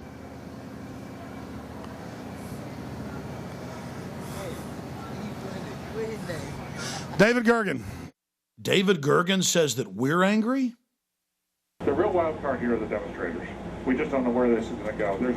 While they were peaceful today, there's a lot more anger among those demonstrators than is evident. You talk to them today, they're pretty angry people. So that's a big wild card. Thank you and goodbye. Been in the ritual? That's none of your damn business. It's none of your damn business. Oh. That's right. Listen. Just look at him. That's a face keeping a lot of secrets. He's got some stories to tell. And remember that Washington Times article? It talked about all the other organizations that he resigned from. It mentions the Trilateral Commission, the Council on Foreign Relations, all of them groups dedicated to setting up a world government and destroying American sovereignty. You're looking at video that I personally shot during the cremation of care ritual held at Bohemian Grove. My documentary film, Dark Secrets Inside Bohemian Grove, details how world leaders from across the planet meet every July and actually engage in mock human sacrifices to the Canaanite deity Moloch. They bring a bound body in an effigy of a child and sacrifice it to the idol. And incredibly, most of those in attendance are our supposed Christian conservative leaders. Here's a video still I shot while I was inside of the encampment. you see a human skull in effigy. And let's look at that deity they worship, Moloch, a Semitic deity mentioned in the Bible whose worship was marked by the human sacrifice of children. Since we blew their cover in 2000, the Grove's gone public to a certain extent. They released this photo of a 1915 ritual. Here you have the hooded figure over the mock sacrifice. And here's a simulated hanging from 1908. In this picture, you see a photo from 1909 with what looks like public officials in attendance. A black boy is tied down to some type of table, and around him we see people in strange garb. I'll leave it to you to figure out what they're doing. In 2004, the Grove released this photo from 1934 of members in hoods. The Canaanite deity Moloch was worshipped in Greece, Babylon, and then later in Europe. It is normally symbolized by a bull or an owl or some type of horned beast, and children are sacrificed to it. It is the precursor of all modern death cults. I was able to get out of the cult compound with this program cover from the Cremation of Care.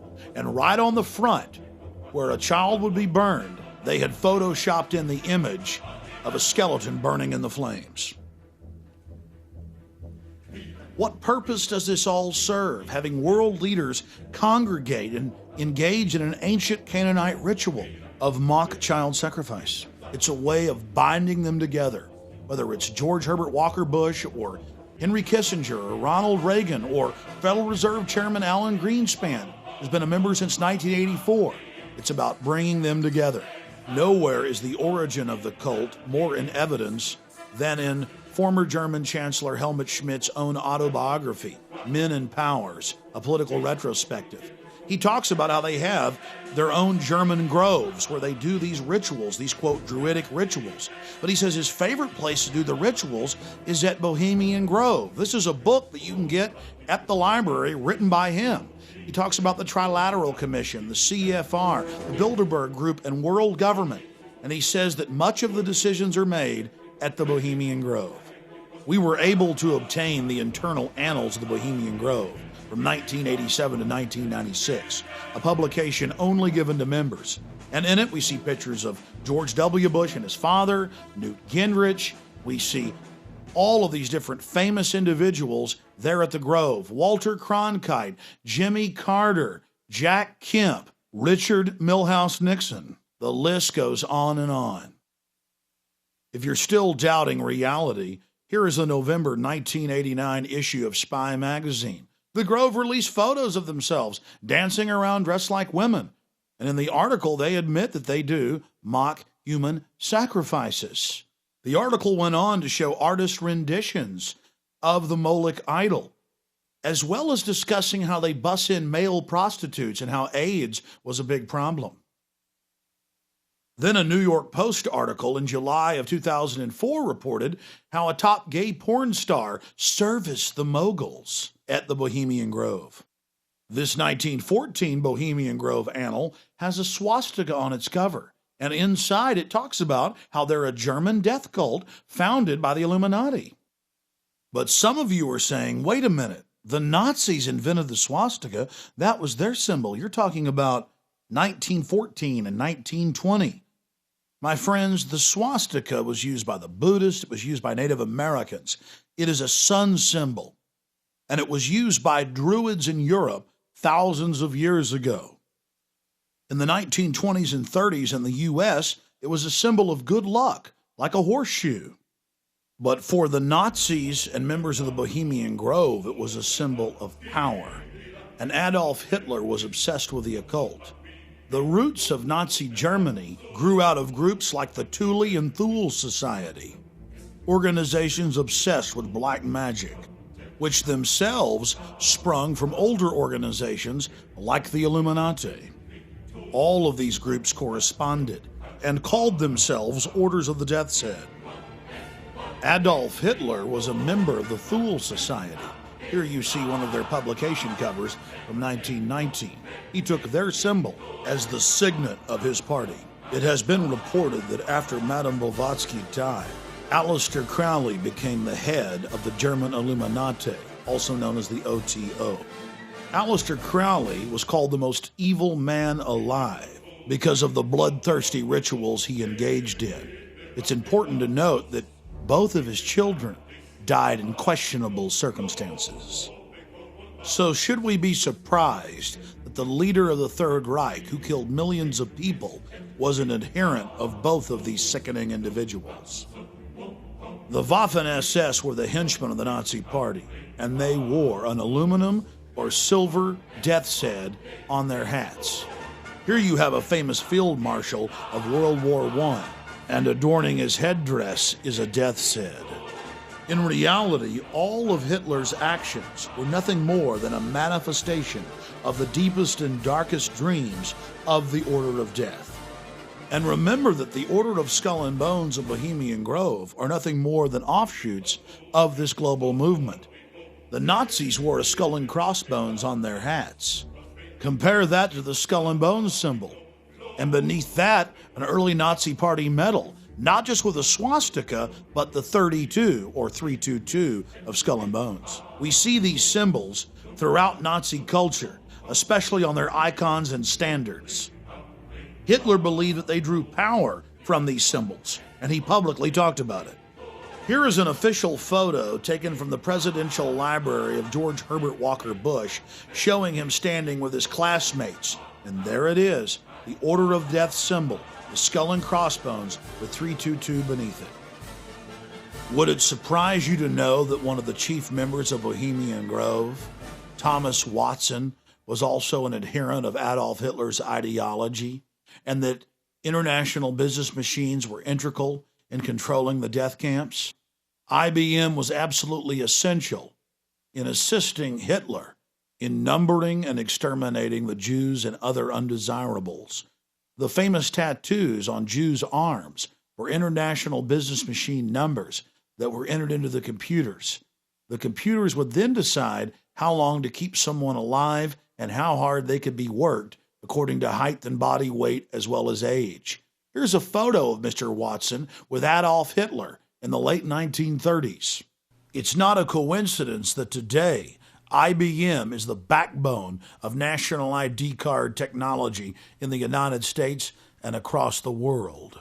Ford and General Motors were also involved in the Nazi war machine right through the war, and not one of these robber baron industrialists was ever prosecuted.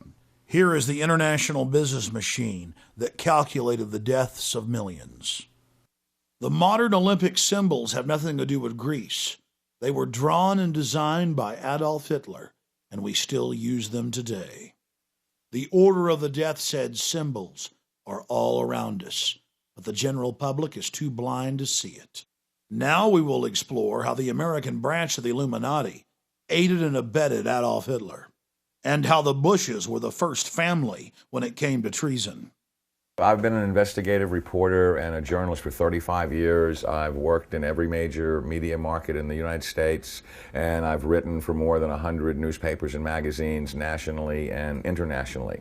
So last September 17th, I became the first journalist in U.S. history to go to the U.S. National Archives and the Library of Congress and pore over the thousands of pages of documents in both places to prove beyond a shadow of a doubt or any refutation of the facts that Prescott Bush, the grandfather of George W. Bush, and George Herbert Walker, his maternal great-grandfather for whom his daddy is named, were Nazi traitors to the country who should have been tried for treason. 2 weeks ago, in early August, a major world newspaper, The Guardian of London, finally got on the story internationally, and they flew a renowned reporter of theirs named Duncan Campbell over to Washington to take me back to the archives and Library of Congress so that they could verify that these explosive documents were real and I didn't have forged copies.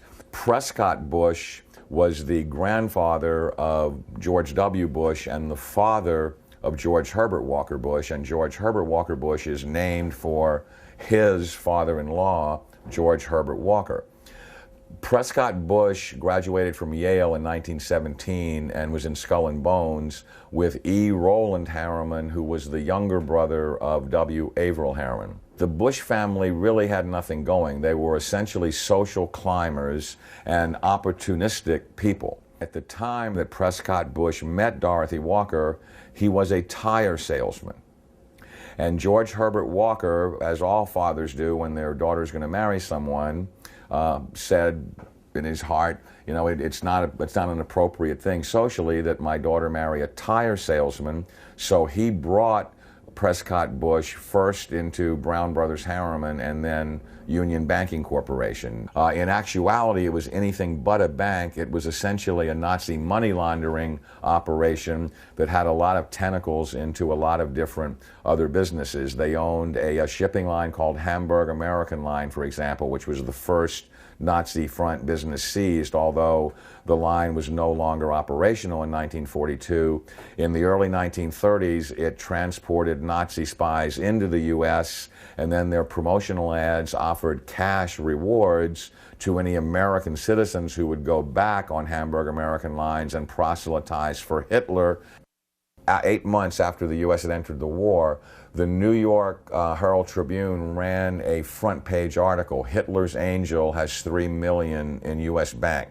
And it caused a major scandal and just rocked the world of politics. Brown Brothers Harriman, which George Herbert Walker and Prescott Bush were affiliated with and partners in, worked with I.G. Farben, which operated Auschwitz. Prescott Bush, he did a number of things that were not only anti-American, but were pro-Hitler, and he did all that he could to proselytize for Hitler and the rise of his Third Reich, because the largest client, Fritz Thiessen, of his patron, W. Averill Harriman, dictated what kind of behavior he would practice to enhance his own career. So he was put on the board of directors of Union Banking Corporation, and he was also a shareholder in Union Banking Corporation along with E. Roland Harriman. But what's interesting about what the documents show is that they clearly state that all of the shareholders were phantom shareholders for Fritz Thiessen and did his bidding directly. So the point I'm making is it's not as if they bought these shares of stock as a passive investment to hopefully profit from the war. They were directly doing the bidding of the individual who built the Nazi war machine. Some very shocking documents that I saw at the Library of Congress 2 weeks ago on August 10th. On August 9th, excuse me, had to do with the hearings of the McCormick-Dickstein Committee of November 1934, show that Prescott Bush and the DuPont family, the Remington family, and J.P. Morgan tried to overthrow the U.S. government, assassinate FDR, and put a Hitler-style fascist state in place. I have in my possession testimony from the McCormick-Dickstein Committee in November of 1934 by one of the fascist plotters that they were going to follow Hitler's model exactly and impose martial law on the United States, round up unemployed people that were worthless to the economy and troublemakers and Jews and put them into internment camps. And their plan was, if necessary, to exterminate the people that could not be part of the effort. The only reason the coup attempt in 1934 didn't succeed is that they hired the wrong general to lead it, General Smedley Butler, the great Marine hero, two-time Congressional Medal of Honor winner, who worked with the plotters just long enough to be able to identify who they were and then blew the whistle on them to Congress. Incredibly, after being warned by the FBI and the Justice Department and the Treasury Department to cease and desist in their Nazi dealings, they had continued them until 1951.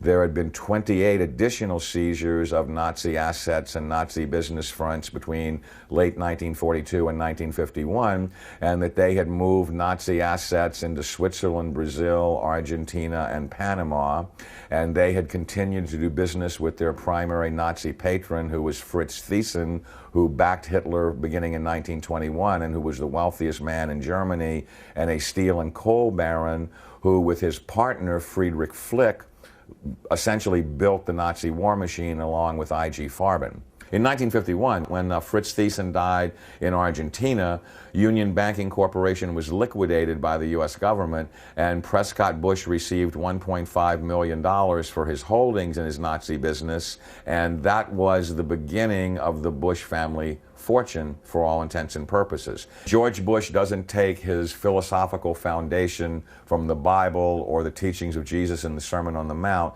George Bush takes his inspiration from what he learned in Skull and Bones and from the Thule Society that Hitler and Goebbels and Goring cut their teeth in, Bohemian Grove, these evil organizations that perpetrate the ugly things that these criminals are doing to this country for which they must be held accountable. Now you look at the Republican National Convention this week and you bring in Arnold Schwarzenegger to speak last night. Schwarzenegger is the son of a Nazi. He has praised Nazis. He has praised Hitler.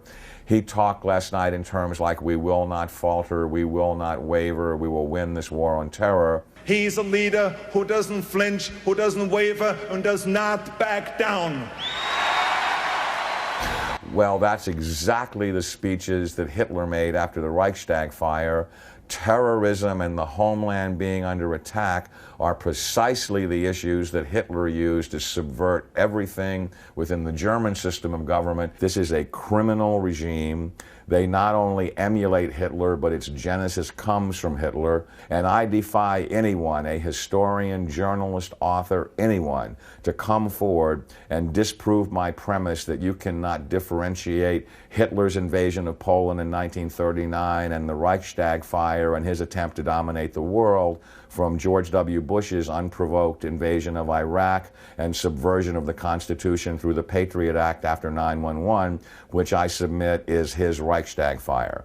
Karl Rove and his minions are every bit the masters of propaganda that Joseph Goebbels was. They literally took lessons from Goebbels and Goring about how to create such brilliant propaganda that unreality can become reality, and reality can be subverted to fantasy, political subterfuge right before your eyes. So there's just an endless broken record that is leading up to the present era, that the Bush family has had a single goal for 100 years, which is to become the most powerful family on the planet and to rule the world. And they are on the verge of doing that under George W. Bush. It's critical that every citizen of this country rise up and do something, because the day of reckoning is at hand, and these people are Nazis. They are practicing Nazi philosophy. They are mimicking Nazi tactics, and time is running out.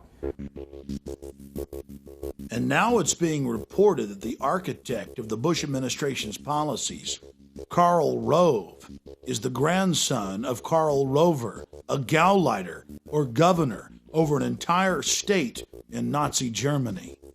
Pulitzer Prize-winning journalist Bob Woodward, reporting on a Bush rally, said that Karl Rove likened the meeting to a Nazi rally. Now the Bush-Rove-Schwarzenegger nexus is promoting worldwide war in the name of America's safety to stop the threat of terrorism.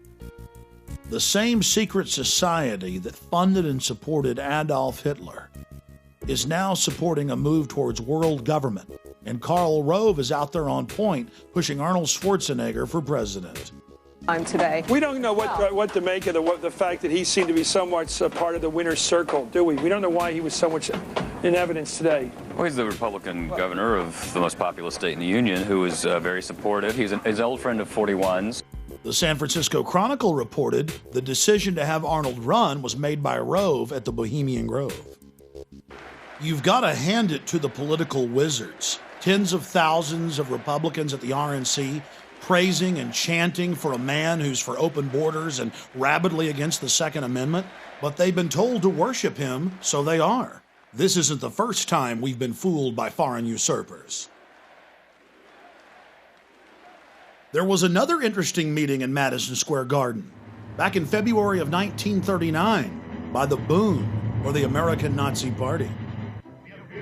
At the very same venue where Bush and Schwarzenegger gave their speeches in 2004, the American Nazi Party promoted the vision of Adolf Hitler. In fact, the Nazi Party in America was very, very popular. The people hadn't yet seen the danger, because while the American people slept, Nazi agents like Prescott Bush were working overtime for the Reich. And Arnold's father, Gustav Schwarzenegger, was busy too, volunteering for the Nazi Party in Austria when it was illegal and becoming an SS officer. And Karl Rove, reportedly his grandfather again, was a Gauleiter or a governor over an entire German state. Mr. Fritz Kuhn.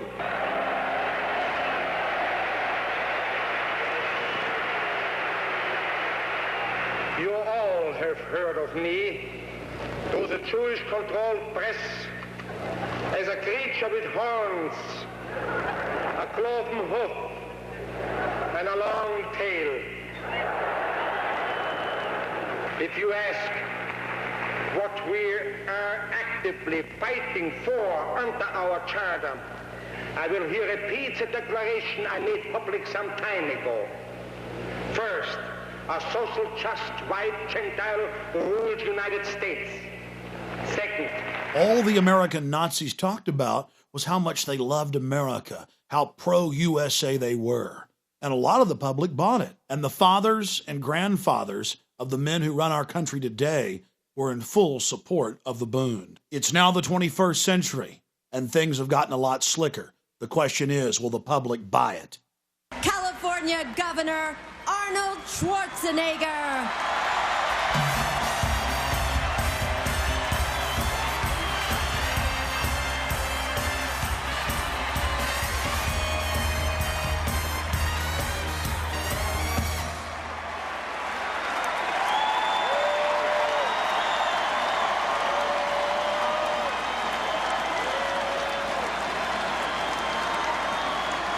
Thank you.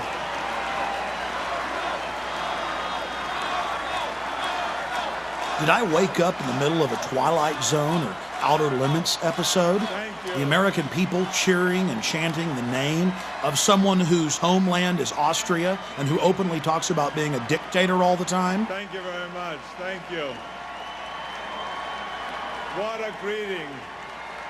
Arnold wants to be our leader, our Fuhrer. And as American citizens, we have a right to expose him. And that's what we're about to do. From CBS's 60 Minutes to NBC's Meet the Press, Arnold has been all over the airwaves, pushing for amending the Constitution so he can run for president. High-level members of his gubernatorial campaign have now started a national movement to repeal Article 2, Clause 5 of the U.S. Constitution that blocks foreign-born from the presidency.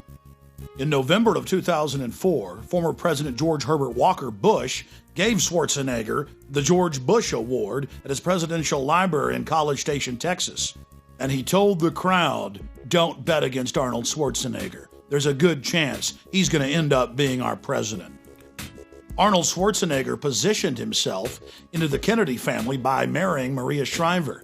And now she's out shilling for him, but saying, "It's for other foreigners, not for my husband. Change it for everybody. It's fair. Just trust me." For well over a year, every day they're in the newspapers or on television pushing to change the Constitution. And now Schwarzenegger, in an authorized biography, has told the Kennedy biographer that yes, there is a secret plan to put him into the White House. And the powerful head of the Senate Judiciary Committee, Orrin Hatch, has introduced what is called the Arnold Bill. There are 3 other pieces of legislation introduced by other congressmen like Dana Rohrabacher in the House. They just continue pushing and pushing and pushing, despite the fact that in major polls, 80+% of Americans are against changing the Constitution for Schwarzenegger. But we've got to take the threat seriously, because after a year of propaganda, the numbers have dropped to 65% being against it. And then you have to ask yourself, what will those numbers be in 4 years? The elite love Arnold Schwarzenegger because he has an international appeal, and they've been very carefully grooming him for his role as American president inside the New World Order. That's why we've launched Americans Against Arnold and the website arnoldexposed.com in a desperate attempt to stop this foreign usurper. Efforts by supporters of California Governor Arnold Schwarzenegger to change the United States Constitution are not sitting well with the Texas radio host. Alex Jones claims he raised $5,000 in just 2 hours to combat the campaign for a constitutional amendment to make non-native citizens eligible to serve as president. Jones says he will run TV ads in Austin, Texas and Sacramento, California, opposing the amendment drive. Now let's look at the men who hold the strings connected to the marionette. Here are two different San Francisco Chronicle articles revealing that it was Karl Rove at Bohemian Grove that set the strategy for Arnold's successful gubernatorial win. An article in the Scotsman newspaper in September of 2002 openly showed Arnold Schwarzenegger with Warren Buffett and Lord Rothschild and said they were there meeting at the Rothschild Castle to discuss business strategies. In the article, they talked about how he was lining up his run for U.S. president a year before he ran for governor. In the middle of the Enron-engineered California energy crisis, Arnold met secretly with Michael Milken, the junk bond dealer, and Kenneth Lay at a Beverly Hills hotel. The federal government has now released documents from the event, and guess what they were doing at the meeting? Discussing how to cover up Enron's culpability. Arnold ran for governor promising that he wouldn't take special interest money. Guess what?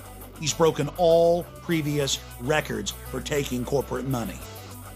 Like other famous Austrians we can think of, Arnold is obsessed with being king of the world.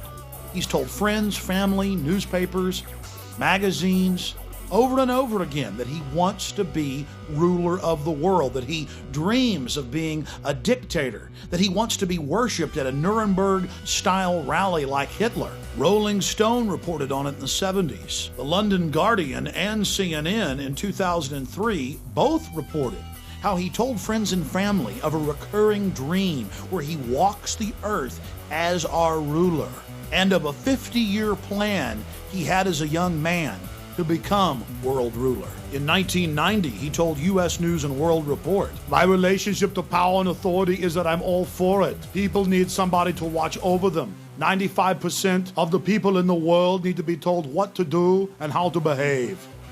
Following in the footsteps of dictators before him, Arnold loves to be seen with giant images of himself behind him. The cult of personality concept in politicians is totally alien to America's history, but it's second nature to people like Kim Jong-il, dictator of North Korea, and ousted dictator Saddam Hussein of Iraq. It was pioneered by Alexander the Great and used to great effect by the Roman emperors. Hitler and Stalin just loved it because it made the people feel insignificant. In the dystopic novel 1984, huge portraits of Big Brother stare down on the slaves. But after all, Arnold's just going with the times. Now across the United States, we've seen these giant billboards with George Bush's picture on it, paid for by his supporters, that say, "George Bush, our leader." President Bush has done something that no American president has ever done. He likes to prance around in military uniforms, reminding us of where his power comes from. We should all be concerned that our president is dressing like Saddam Hussein, Fidel Castro, Mao Zedong, and Adolf Hitler. And Bush loves to be seen in uniform with lots of troops behind him. But so does Arnold. Here is Schwarzenegger giving the fascist salute in one of his bodybuilding poses.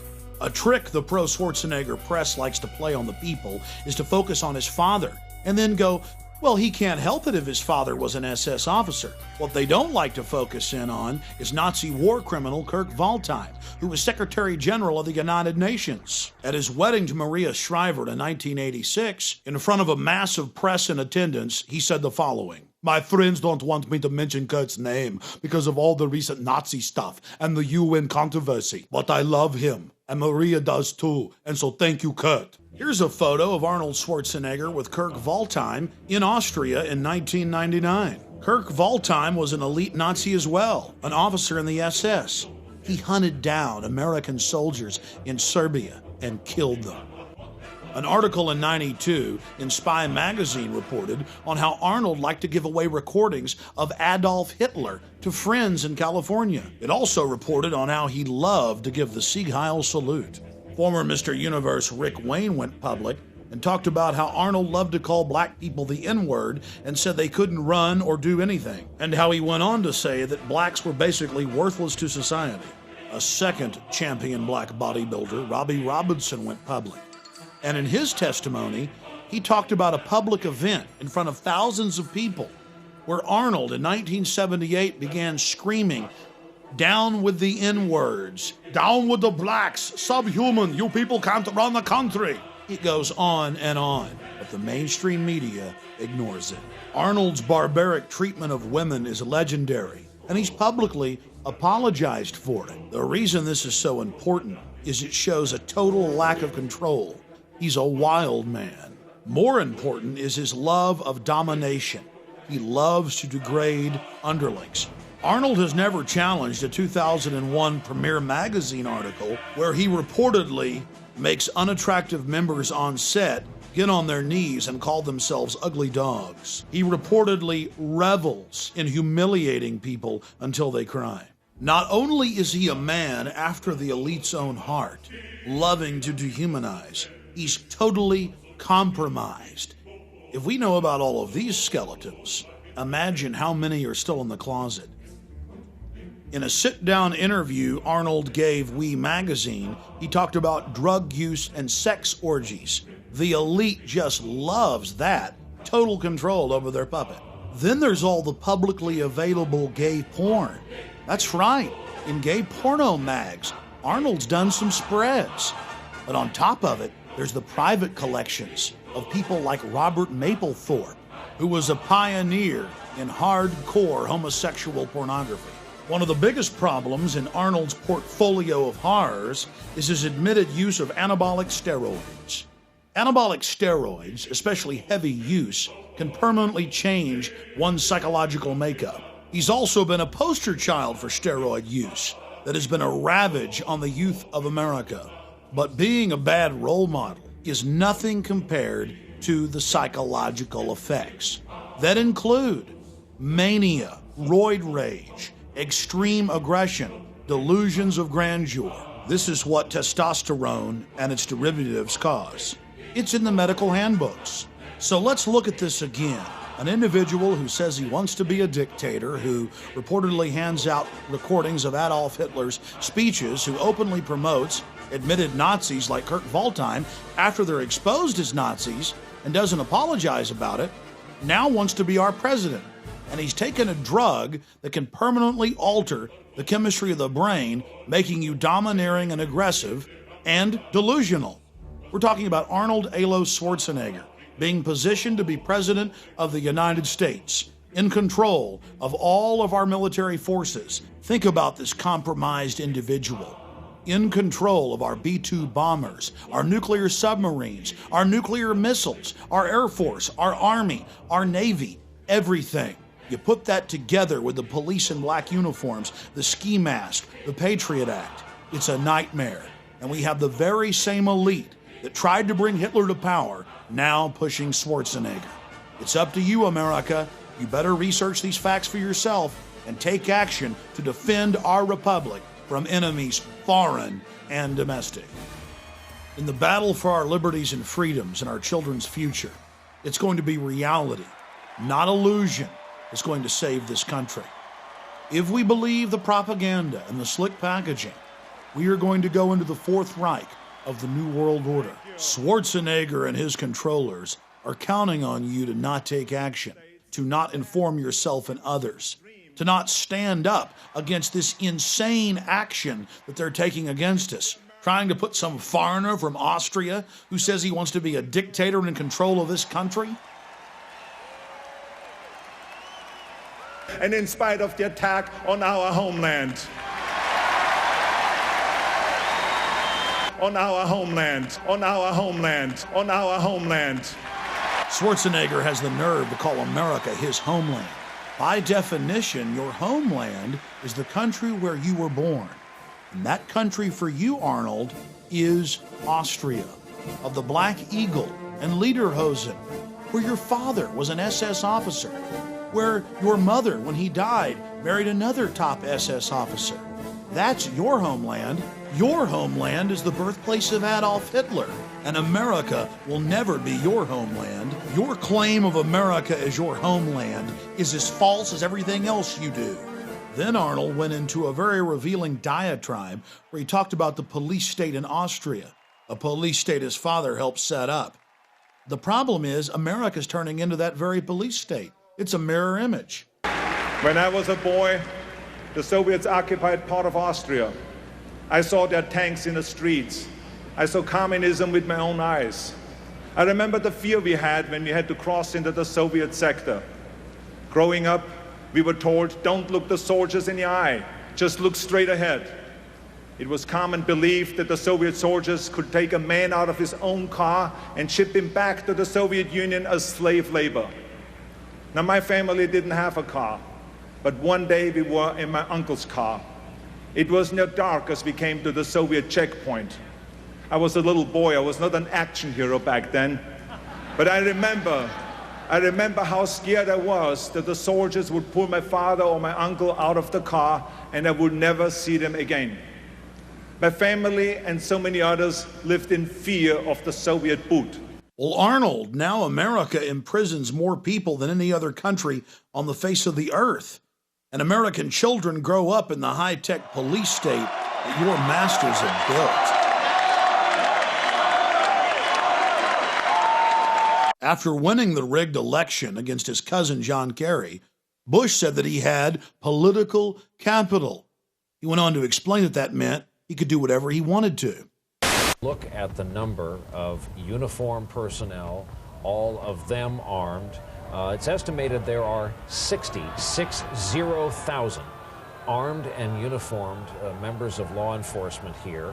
Roughly one police officer or soldier tasked to this duty per every 4 or 5 spectators, the highest ratio in history.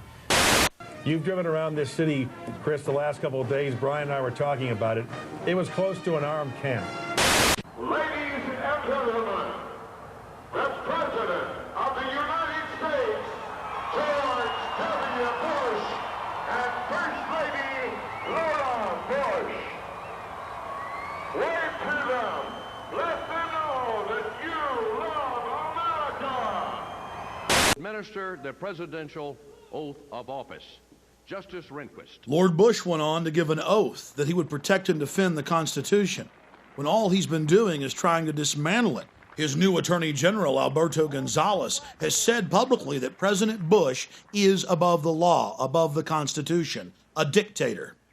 Will you raise your right hand, Mr. President, and repeat after me? I, George Walker Bush. I, George Walker Bush. Do solemnly swear. Do solemnly swear. That I will faithfully execute.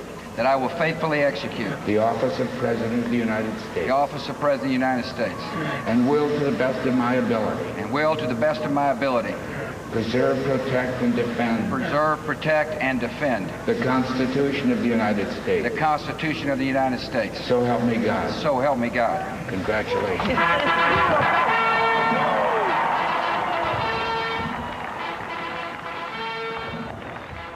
So let's look at what Bush has actually done to the Constitution and Bill of Rights since getting into office.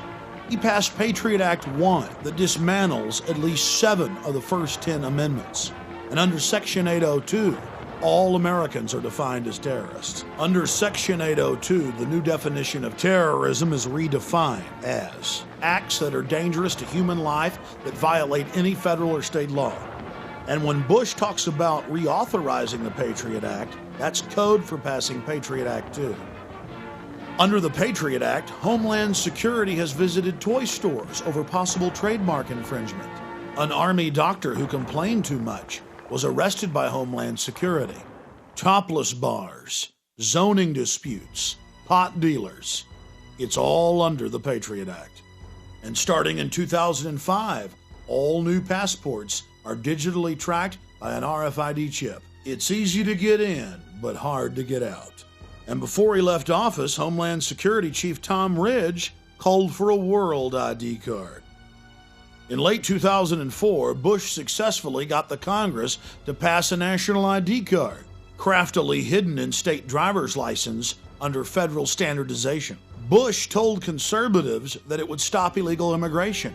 There's nothing in the bill concerning immigration other than the fact that it actually orders the states to accept consular matriculas issued by foreign nations, so it actually makes it easier to get into the country. The bill even talks about it being used as an internal passport at checkpoints. Bush also successfully rammed through the Orwellian-named New Freedom Initiative. This forces every child in America from age 5 to 18 to be psychologically tested twice a year, whether you're homeschooled, private schooled, or public schooled. The guidelines for mental illness were written by a consortium of drug companies. And in their own internal documents, they bragged that they'll go from 15% of American children on psychotropic drugs and Ritalin to over 50%. The law states that without parental consent, while your child is at school, they will be forcibly tested. And Illinois is already jumping ahead. They're saying they're going to start forcibly testing all pregnant women. This is the type of nightmare that only Joseph Stalin could dream of. But our government is making it a reality. But if you look at foster children in America, over 2/3 of them are on psychotropic drugs. That's what happens when the state has control. 2/3 on drugs. Well, I guess that's the new freedom. The federal government has spent billions and billions of dollars putting up cameras across the nation, except for our borders. I have seen over 50 mainstream reports where video cameras are put in school bathrooms and showers. And when the schools get caught doing it, they say it's for your safety. And now the establishment just throws it in our face. Prepare to be scanned. We track you with your cell phones. We're putting cameras up on the street corners that read all your license plates and track everywhere you go. And we're going to tax you with these new cameras. We're going to put satellite tracker boxes in all your cars and transponders. We're going to tax you by the mile. This is just the way it is, so get used to it. Oh, and 8 years ago, we started putting black boxes in all the new cars that track everything you do as well. And now industry and the federal government are just calmly saying that soon all new cars will have a camera in them that scan your face as you drive and instantly report back to the police department. If you're driving while you're tired or if you're arguing with your wife. Under a new sales tax system being prepared that will be implemented to the national ID card, you'll have to thumb scan when you buy and sell. And the face scanning cameras we mentioned will keep track of you not just in your car, but as you walk down the street. Almost every federal, state, and local road in the country will be satellite and transponder tracked. We already mentioned that earlier. And when Californians heard about Governor Schwarzenegger's program, they got very upset, and over 90% of them were against it in polls. The governor just said, "I don't care what you want, we're going to do this." It's going to take the average tax by the mile from 25 cents at the state level to over $3. Read it for yourself. It's the official news reports. Similar plans are being pushed by the feds in all 50 states. But that's just the financial hardship. There'll no longer be any open road. Everything you do will be tracked, chronicled, and traced. Whether it's a large highway or a rural road, everywhere you go will be chronicled. And in middle schools across the country, students are having to wear RFID tags around their necks, tracking and training them how to be good little prisoners. And now hospitals are openly discussing making their patients take implantable microchips. Bars in the United States and Europe make their patrons take chips before they can enter the VIP sections. And now the Mexican Attorney General has forced over 160 of his deputies to take implantable microchips if they want to work in his office. I, Richard Cheney, do solemnly swear. I, Richard Cheney, do solemnly swear. That I will defend and support the Constitution of the United States. That I will support and defend the Constitution of the United States. Against all enemies, foreign and domestic. Against all enemies, foreign and domestic. It's no wonder that Speaker of the House Dennis Hastert stumbled over the oath as he read it. He's not stupid. He knows that a textbook dictatorship is being set up in America, complete with shadow government that can take control of Congress. Oh yes, now Congress has given its authority up to an unbridled executive branch. There have been other cryptic statements. The outgoing head of CENTCOM, General Tommy Franks, told Cigar Aficionado that if America is attacked by terrorists again, we'll have to suspend the Constitution in favor of a military form of government, or martial law. It's abhorrent to American values to have the military involved in any way in civilian life, especially in law enforcement. It's been a staple of Communist China and Nazi Germany, Soviet Russia, and Cuba today, but not America. Why are we following every telltale sign of a police state? We're dealing with a group of predators, an elite that sees us as cattle, as their slaves. They want to train us to be predators like they are, to join them in their quest for world empire, to be their cannon fodder. Just look at the torture they've been promoting on television and in movies, and then we watch as it manifests itself in the real world, in Iraq and Guantanamo Bay. What we're witnessing is the construction of a worldwide dictatorship. But to get it done, they have to be able to manipulate us into going along with it. They're confident that you won't wake up till it's too late. The good news is people are waking up in record numbers. The question is, now that you know the secret, now that you understand the inner workings of the New World Order, will you take action to wake others up and stand up against this Fourth Reich of the elite? The globalists have America and Europe in their grasp today, but tomorrow they want the world.